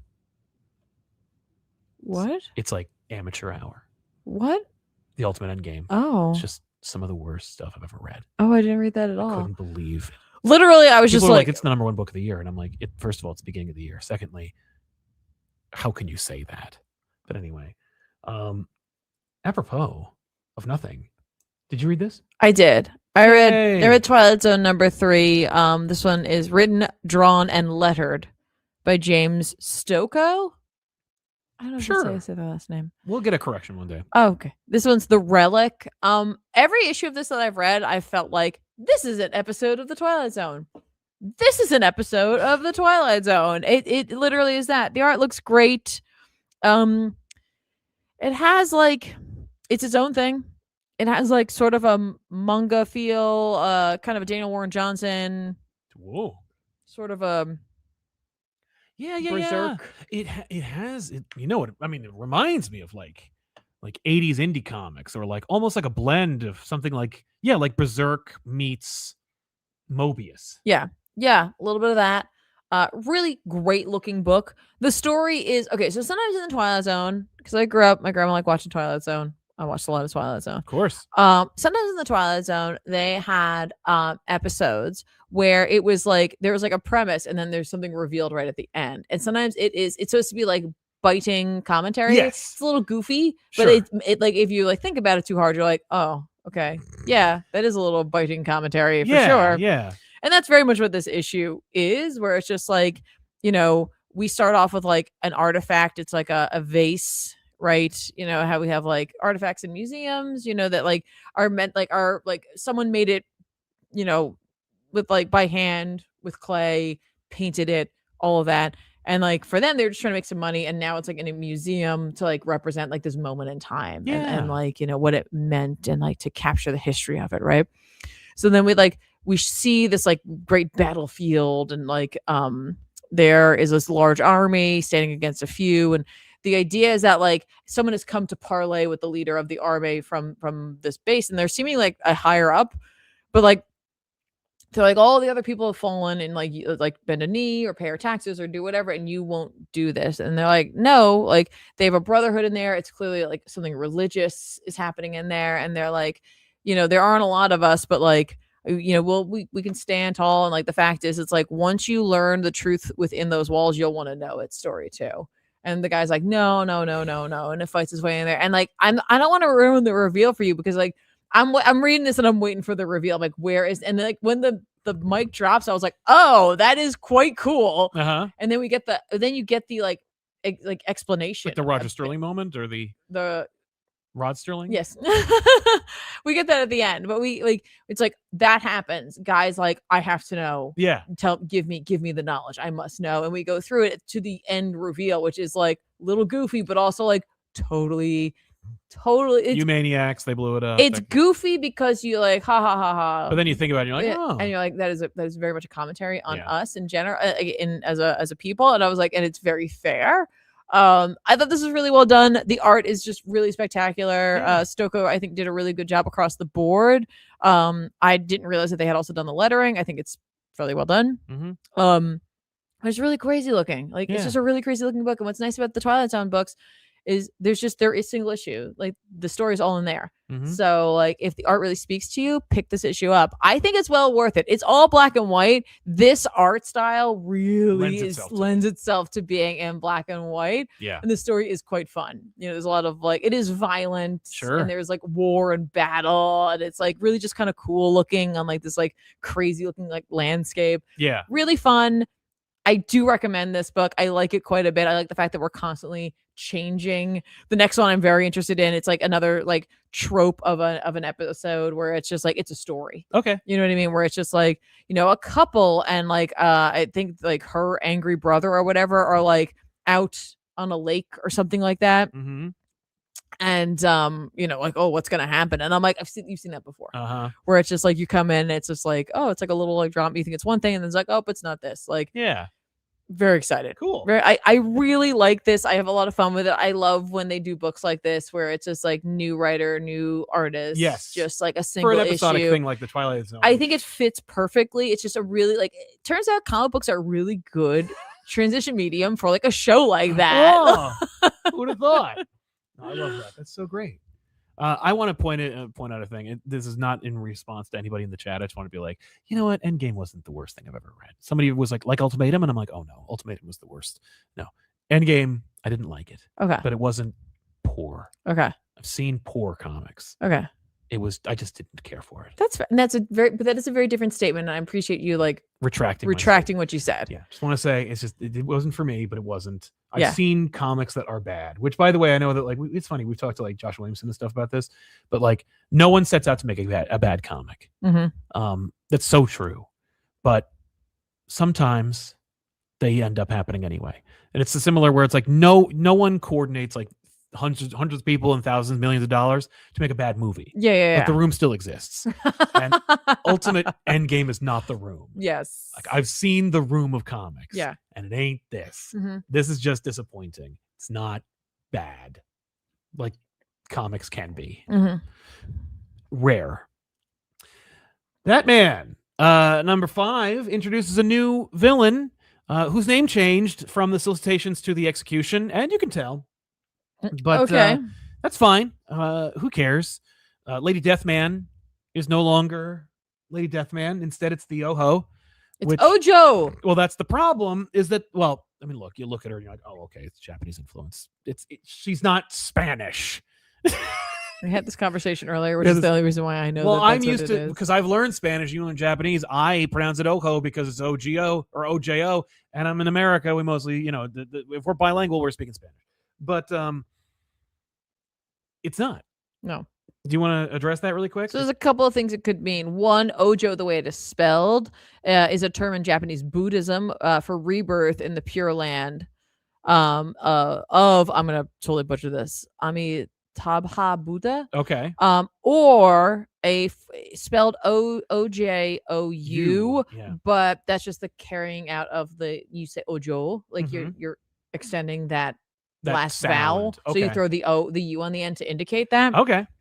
That would mean as a young lady or a high class young lady or daughter. Well, based on her design, I think they might be blending both because of her dress. Like it's very specific and ornate. But yeah, so that's not what really is important. It's actually kind of funny because they're like, man, whoa, this is crazy. And then it's like, oh no, it's mostly just like forget about what Taylor's doing with that Joe Chill daughter and stuff. No. Bruce has got a new girlfriend, and she is that hot doctor that he met in the first issue. And she's not a girlfriend because what they're doing isn't a date, because she insists that it isn't until it becomes one. And it's funny because Bruce is very uninterested. This is the most like youthful and deliberately fun Batman has felt, I want to say, since like the Breyfogle days. But even then, Batman was still like stoic and uninterested in the frivolities that might befall Bruce Wayne. Again, I think Scott Snyder is one of the best Batman writers in history. I didn't think that at the time, but then I take inventory and I'm like, okay, well, I guess I got to give it to him.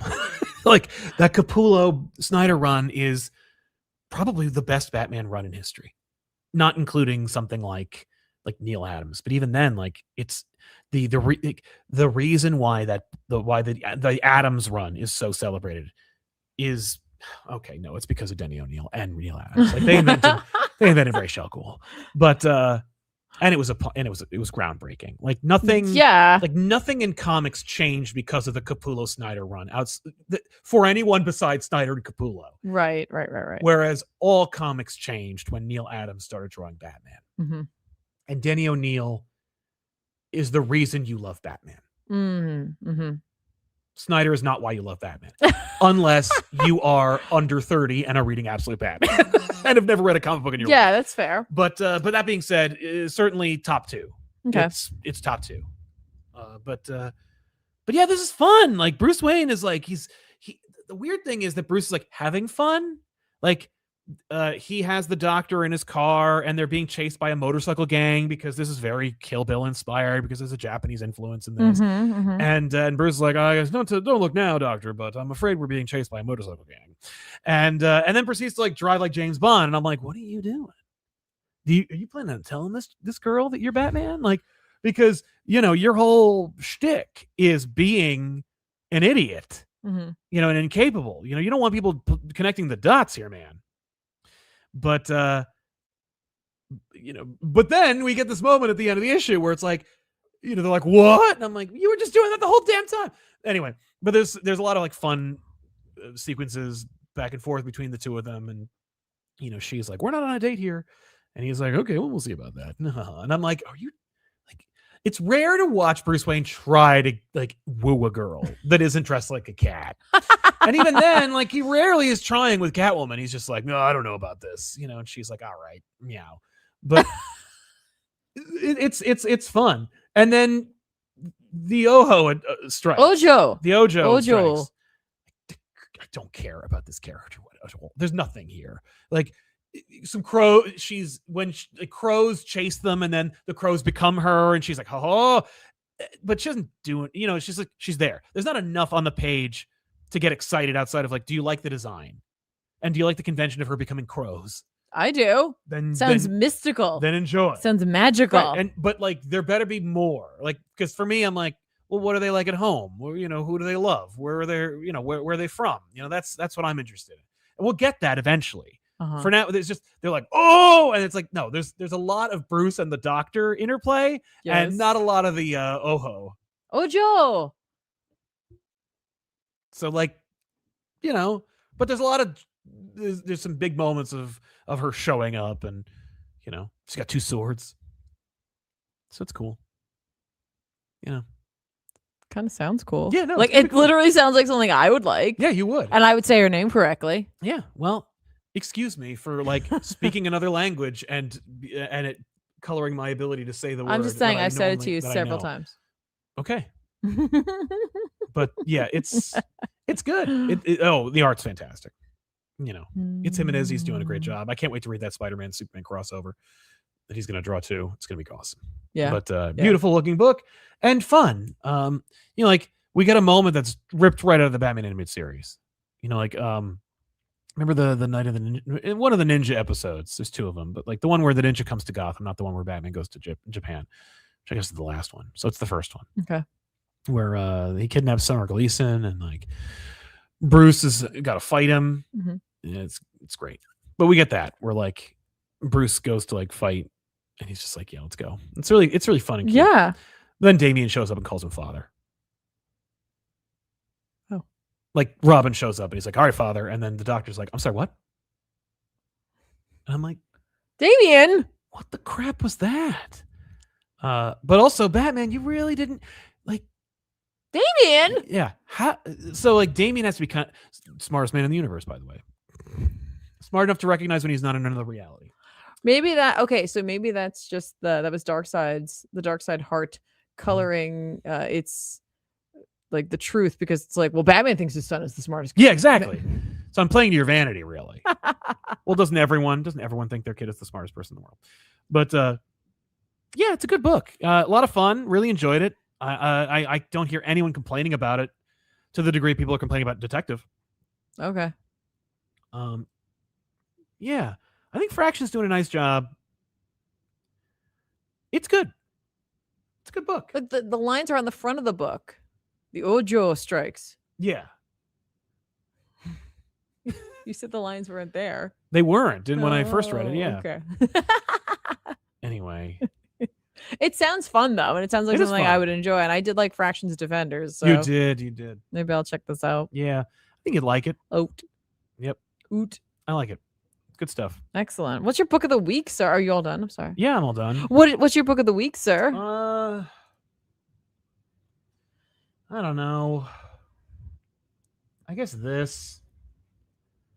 Just Batman. It was Awesome. fun. It was good stuff. Worked. I immediately was like, I'm gonna give it to the Twilight Zone, and then I remembered that Superman got to be Superman, so it's got to be absolute Superman this week. Yeah. Like Superman is finally getting to be a Superman, so I'm here for it. Fair. That's great. Let's go. So let's jump into some super chats and answer some questions and comments. Heck yeah, let's do it. I'm gonna try. I'll just read them. All right. Oh wait, we have to do the thing. What thing? Oh yeah. Hit the We haven't done this in so long. No, it's true.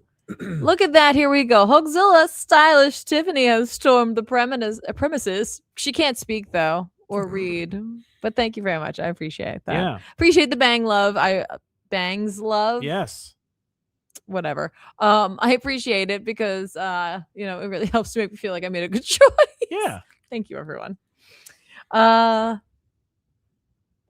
Ice. Here, do you know this name? Have you said this one before? Eric E. Manwu. Oh, okay. Well, it was all one word. I don't know. Hello in the new year for the first time. Okay, wait. You get to give me that much sass and you can't say ojo. Well, you gave me sass for like, what, 10 minutes? You kept saying ojo. Yeah. I only said it one time. Because it is another word. 2026 is the year of sass at Sal. Oh, great. This is hello in the new year for the first time. You all continue to cultivate my new comic purchases. Oh, that's awesome. This year's purchases. Oh, yeah. Fantastic for the end. Nice. Gotham City year 1. Nice. And Justice League X Godzilla X Kong. Keep no. popping. Love it. Love it. Oh, no. What? That was the first one. It's great. Yeah. It's great. Somber Shadow says, in my opinion, the 30s and the 40s is Golden Age. Yes. The 50s and the 60s is Silver Age. Mm-hmm. The 70s to 86 is Bronze Age. 86 through 90s is the Dark Age. 2000s to 2010 is the Modern Age. And finally, 2011 to now is Digital Age. Yeah, that's okay. It's not doing it for Sal. No, I don't necessarily agree with the years because I think yeah, I don't know. I agree with the distinctions they already have about what those ages are, but I think I'll agree with everything you said from the Modern Age to now. You just got to break up the Modern Age. That's really where you start. Okay. That's fair. Okay. Fillmore says the Iron Age or Dark Age of comics is the 1990s to 2000s, where the Golden Age and Silver Age creators were all retired and gone. Ooh, that's an interesting idea. Yeah, because that's the other thing, right? Like one fact I've remained painfully aware of. I wish I had them on the set. Like if I pulled any Wizard magazine, okay, and I looked at, because they have a thing at the towards the end of the magazine where it was like top 5 artists, top 5 writers. If you pulled everyone from those columns from 1994 and you put them on books today, you would sell exactly like you'd sell the same numbers. Maybe. Like the audience wants there's not a lot of like superstar creators today like there had been in the 90s. We But talked it's about a this different before. climate. It's a I different know. culture. I don't think it's the same. And I don't think it's the I don't same. think they would garner the same amount that you No. think They would. could. Well, they just simply couldn't. Yeah. Same way that like, you can't even get the same amount of people to watch one television show. Chris Fitz says the LOTDK Heat short, Legends Legend of the Dark Knight Heat short, already has me hooked. I'm coincidentally working on a project that uses it, so I'm looking forward to the incoming jokes. That's great. Yeah, that's the idea. The original idea I had was like, I'm like, oh, I only have one short from this episode, and it's coming out this week, and it's up on patreon.com/ComicPop right now. But let me put it out now and tease people about what's coming out. Love it. Patrick Zay says, hi, Silent Tiff. Been watching for 10 years now. Thank you for being so dope. Oh, Doing a 12 for 12 and would love to have book recs from you both. 12 for 12? Well, I mean, I can't give you 12 because like that's, oh, you know what? Actually, I do have them. Book recs like this year, you think? Because somebody, there was an interesting post that we had either on, I don't remember if it was, it was on our subreddit where we had requests from a school that was looking for books to pick up. And so I made 2 lists of DC and Marvel for books you need to have in your library. So you know what? It's 12 books for 12 months. Oh yeah. Well, here's what I'm going to do. That's my guess. I'm going to read you my lists real quick. Oh, okay. These are my lists. If you're a library, if you're a curator of a library for a school, particularly for high school, but like K to 8 is fine. So they just need one, really. One what? This is one book a month recommended from a different person. Yeah. Well, I'm not going to do that. I'm just going to read these. Oh my gosh. So here's the DC list. New Frontier, V for Vendetta, Arkham Asylum, Long Halloween, Killing Joke, Dark Victory, Year 1, Dark Knight Returns, Batman Universe, Absolute Batman, The Zoo, Gotham Academy, Why the Last Man, 1 through 10, We 3, Kingdom Come, Strange Adventures, Mr. Miracle, The Human Target, Supergirl, Woman of Tomorrow, Superman, Red Sun, Birthright, Up in the Sky, Smash of the Clan, Secret Identity, Secret Origin, All-Star, Watchmen, Animal Man by Grant Morrison, Absolute Wonder Woman, Swamp Thing by Alan Moore, Doom Patrol by Grant Morrison, Doom Patrol by Gerard Way, Batgirl and Robin Year 1, Catwoman by Cook and Brubaker, and Static from 1993 to 1997. That's the DC run. The Marvel books you need are X-Men The Dark Phoenix Saga, Annihilation, Civil War, Daredevil, Born Again, Spider-Man Blue, Planet Hulk, Weapon X, Ultimate Spider-Man from the 2000s, Hawkeye from 2012, Ms. Marvel New Normal, I should say, Spider-Man Kraven's Last Hunt, Vision from 2016, Immortal Hulk, the entire run, Captain America Winter Soldier, X-Men God Loves Man Kills, The Death of Captain Marvel, Silver Surfer Parable, The Astonishing X-Men Run, Secret Wars 84, Secret Wars 2025, Doctor Strange The Oath, and Thunderbolts from 1997. These are books that you can just pick up. Sure. And you can get them anywhere, and you should have them stocked. Okay. Those are just essential reading from the big 2. Good list. I'm going to throw on there, not essential necessarily, but if you haven't read Power Fantasy, do the first volume of that. Grab Jamal Campbell's Zatanna. Mm-hmm. Very much worth a read. Yes. Gorgeous looking book. Yep. Gorgeous looking book. If you liked Supergirl, Woman of Tomorrow, since that was already on the list, go check out Helen of Windhorn. Yep. And if you want a big challenge, go back and pick up Die. Yes. Kieran Gillen's Die. Kieran Gillen's Die. Oh, and what was that Kieran Gillen book that you liked? Oh, Once in Future. Oh, read Once in Future. That was not the one I was thinking of, but yes. What were you thinking? East of West. Or East Meets West? That wasn't him. No? That's Hickman. What was the Kieran Gillen book? There was another one. Well, but yes. What was that other one you just mentioned? Well, Once in Future. Yeah. Someone mentioned it on social media the other day. They were like, oh my God, Once in Future. You should check this out. I'm like, yeah, Tiffany's been pitching it since it came out, but you okay? It's okay. Listen, as long as people read it, like no one, like y'all listen, and I appreciate you doing that. But most folks don't listen to me. But as long as the books are getting read, whatever. Yes, that's all that matters to me. Oh, Wicked and Divine. That's what you're thinking. That's it. Wicked and Divine. Thank you. You're thinking of Wicked and Divine, which for some reason East of West. I was like, what? Yeah. That just shut my brain down. I was like, Sorry. he didn't do another book. Yeah. Obviously. No. Obviously, he didn't do another. It was nothing. So yeah, those are some pitches. I didn't want to reference anything independent outside of Bone from Jeff Smith, which you also always have. There was a school that reached out to me. I sent them Bone. I was like, here. That's nice. I was like, you need to have Bone. TBG Dreegen Yes. said Ultimate Universe finale one-shot was just announced by Marvel, and it's supposed to act as a bookend / final goodbye from all the main alt characters. Thoughts? So stupid. Mm-hmm. What an avoidable, stupid thing to do. And I don't know what the mentality is. Like, are you like Marvel is the most impermanent thing in the universe? Why would you stick to your guns on such a very obviously bad decision? That would be like if they decided to resurrect the Heroes Reborn universe and replace the Ultimate Universe with it. Like, okay, or put out an absolute that's... edition of Marvel in Trouble. Like, that's the kind of thinking that's going involved here. Okay, because like, why would you do that? Like, why would you put yourself in a position? Because you know that obviously next year you're going to bring back the Ultimate Universe. Why would you put yourself in this position? Like, will it, and really, and folks, this is just for you. If anyone does anything outside of your sphere of influence, and they're making a decision that is just straight up baffling, there are really, at the end of the day, if you distill down two reasons, either they're hopelessly and inescapably stupid, or they're making money from it. Those are the two reasons why anyone does anything at the end of the day. And certainly why people make decisions that are confusing. In this case, I have to assume it's the first. Because telling people that books they're reading are being canceled is the oldest trick in the book for getting a book more canceled. You're going to hemorrhage readers. It's not going to crescendo. People aren't going to be like, oh boy, the Ultimate Universe is ending. This ain't like the ending of MASH or Cheers, where everyone's going to show up at the end to see where it all goes. They're going to quit until it has the record lowest sales, unless they're doing a blind bag trick, which is the latest variant cover scam in the comic book industry. But I don't understand why they would do this. You know what? I don't know why you would do this.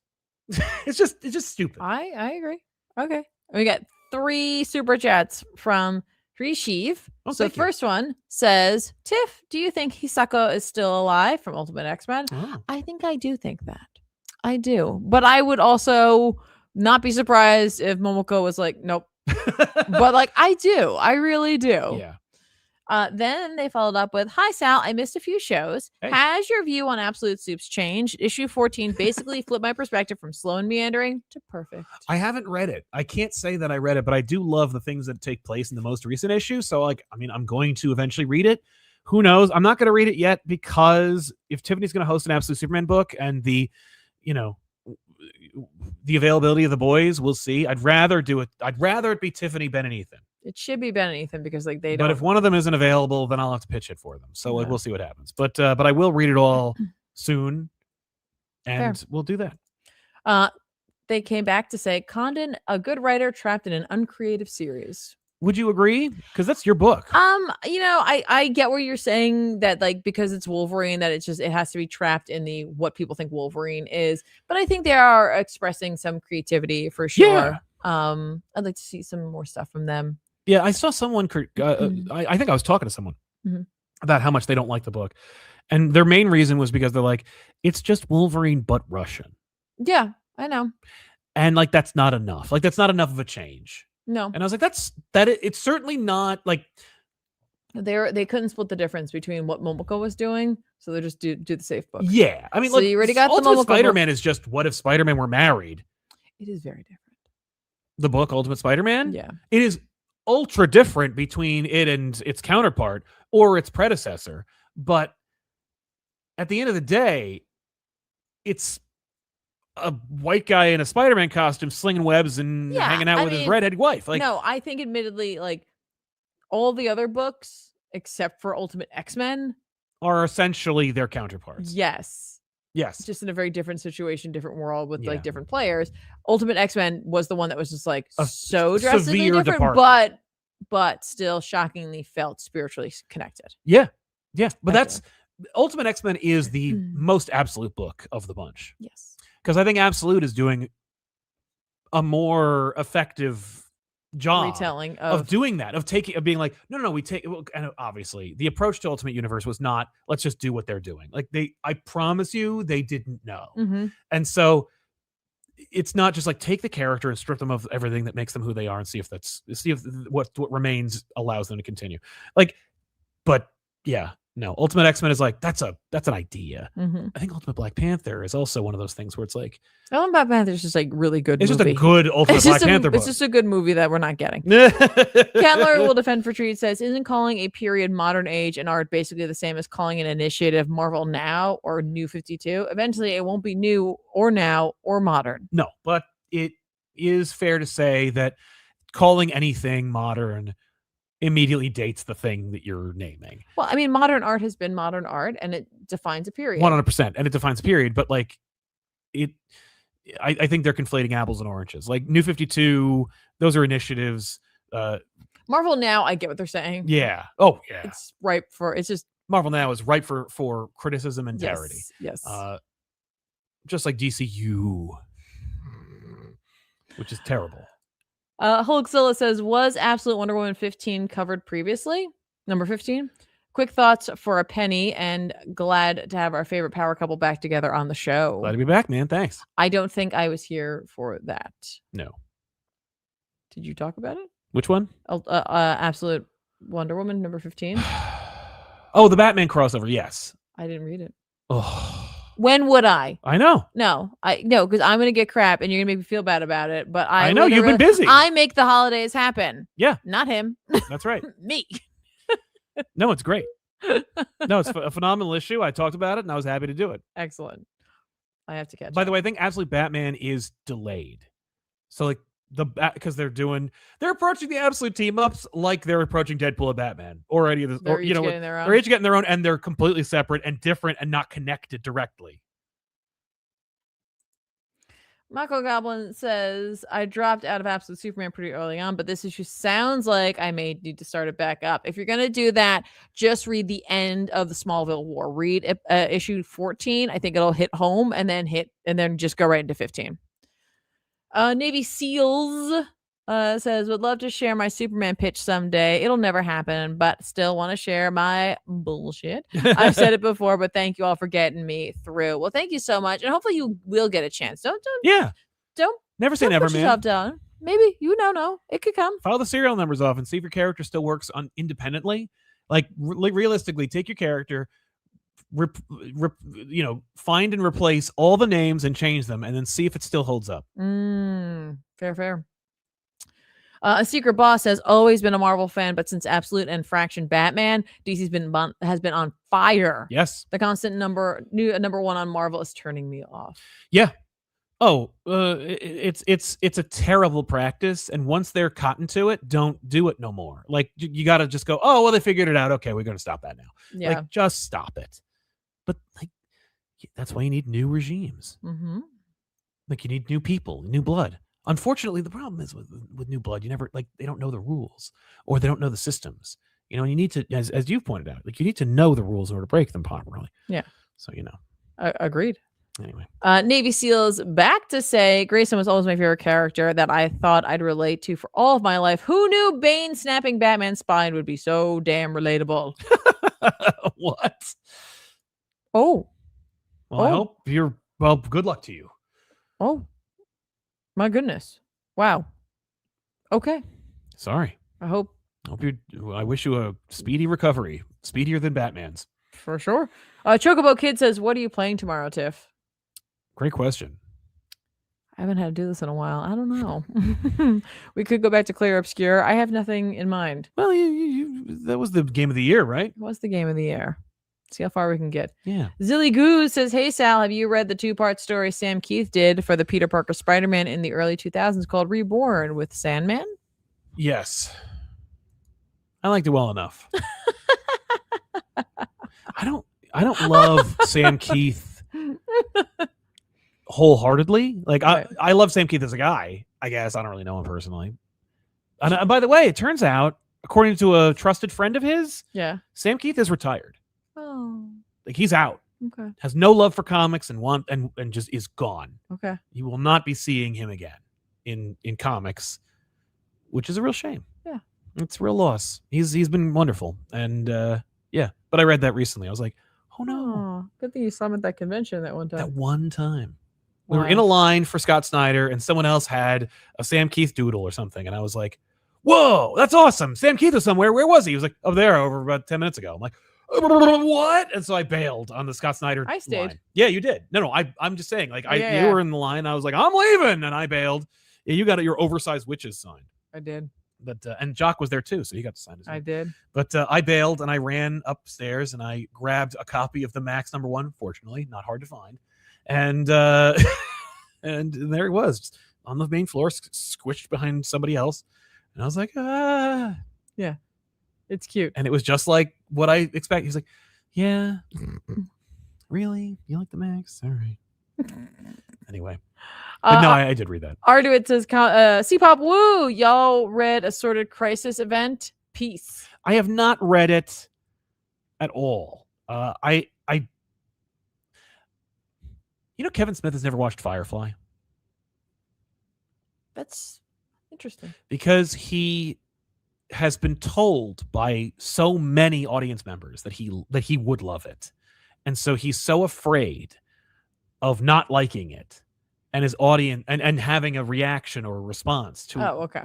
that he has just chosen not to watch it. That is my relationship with the sort of crisis. I know, but don't let that stuff like control your life. Navy SEAL says Tynan's Joker annual is about Gordon Jr. So creepy. Gordon Jr. is a real creep. He should have died on the bridge. Yeah, for sure.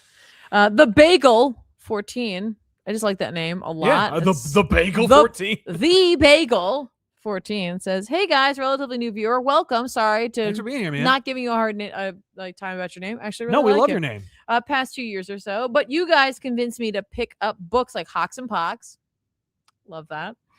And more recently, the first 2 trades of the Power Fantasy. Keep up the work. Yay! You have exquisite taste. It's working. I love it. Love it. All right, you ready to talk about some books? Yes, that are coming out this week. Do you have yours pulled up? Yeah, they're right here. Good for you.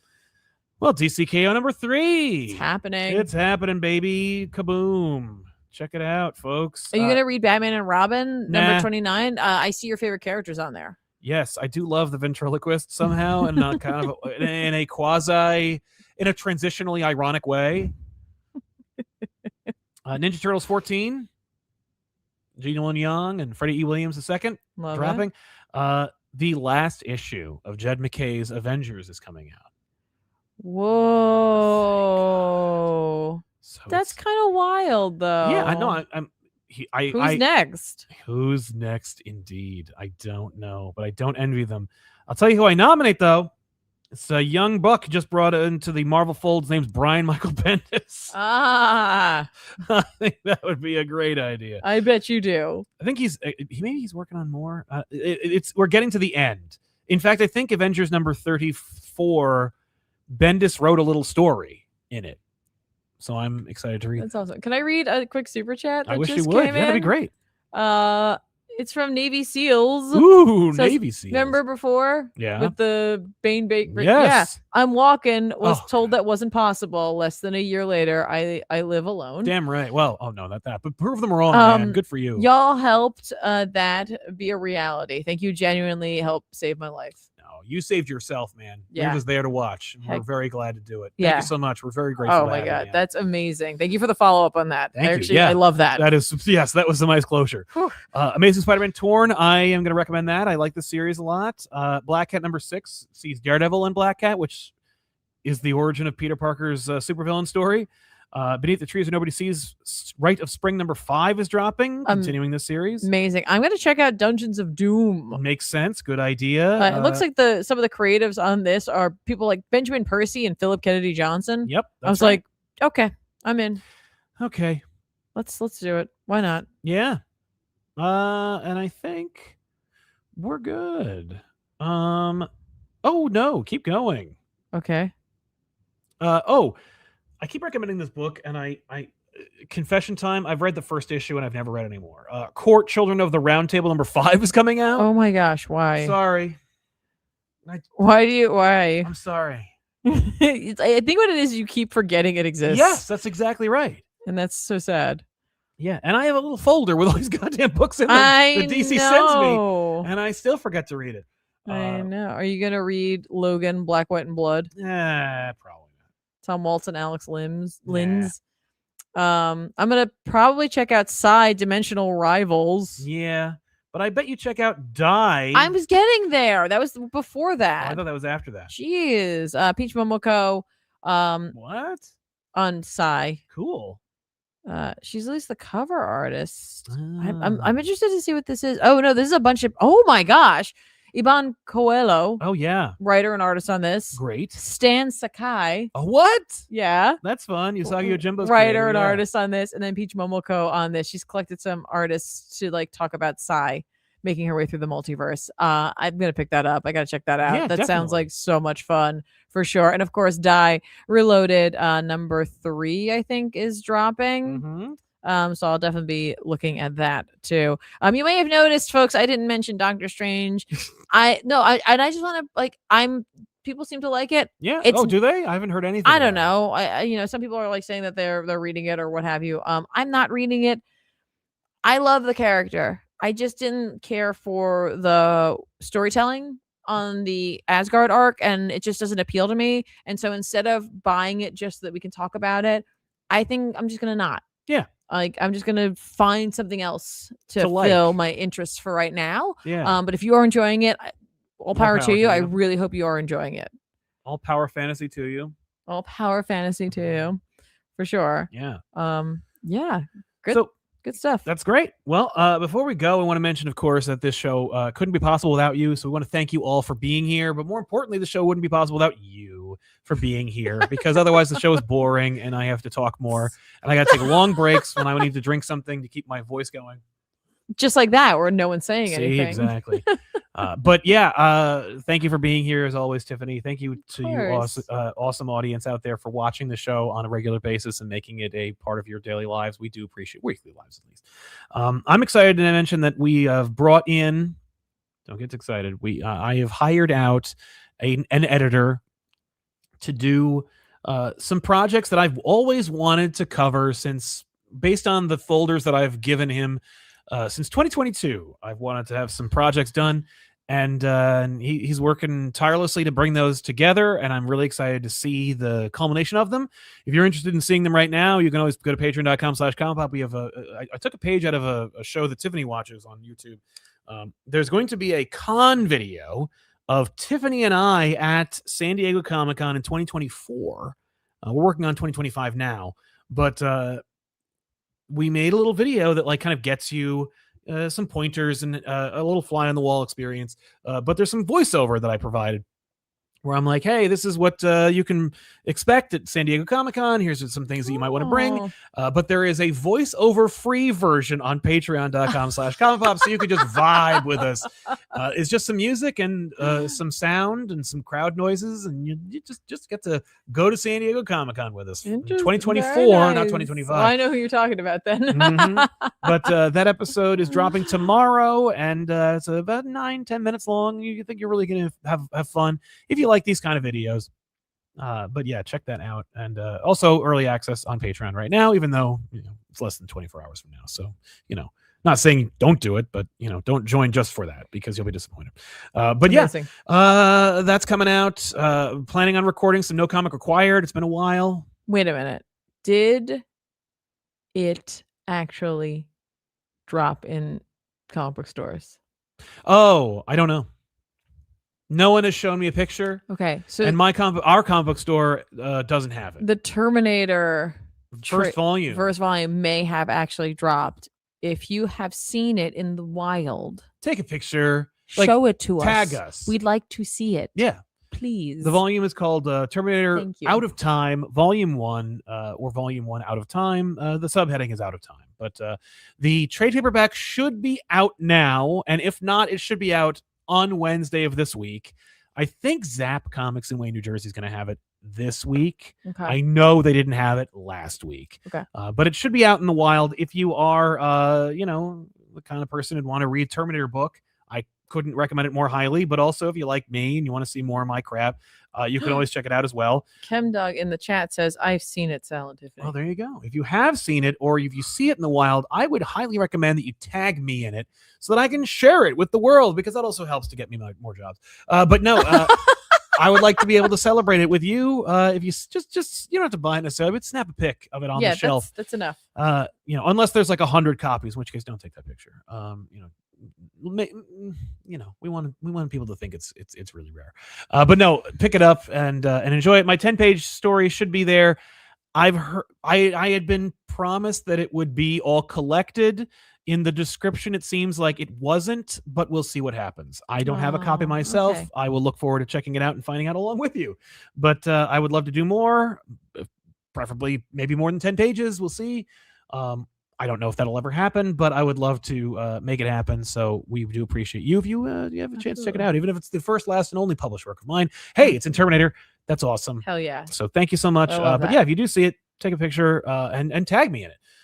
And post it and be like, hey. Exactly. Well, that's all we got, folks. This has been an extra long episode. Yeah, I'm sorry. I know. It's You okay. gotta go. I gotta go. You gotta go. I gotta go. So thank you all so much for hanging out with us. Don't forget to check out us on all the other channels, whether it be over on ComicPop for back issues this Wednesday. It's gonna be a good one. Yeah, you're on it. It's a lot of fun. Very not funny. just because I'm on it. It's just because the Chaos Goblins are back, and it's gonna be. I'm glad I picked the book I did, but I should have picked a little bit more a lighter tone. Yeah, we couldn't be as chaotic as we normally are, but we tried. We tried. You brought it. We brought it for sure. And I'll be hopefully streaming some games tomorrow over on ComicPop Plays. But you can always find us anywhere on any of those channels, over on social medias, Instagram, Patreon, Twitter, all of it. Blue Sky, Threads, and all links for everything we do in the description below. This video and every video we make. Go check it out. But otherwise, we will see you guys next week to talk more about comics. Have a great one. I'm Tiffany. I'm Sal. We'll see you guys next time. Bye. Excelsior.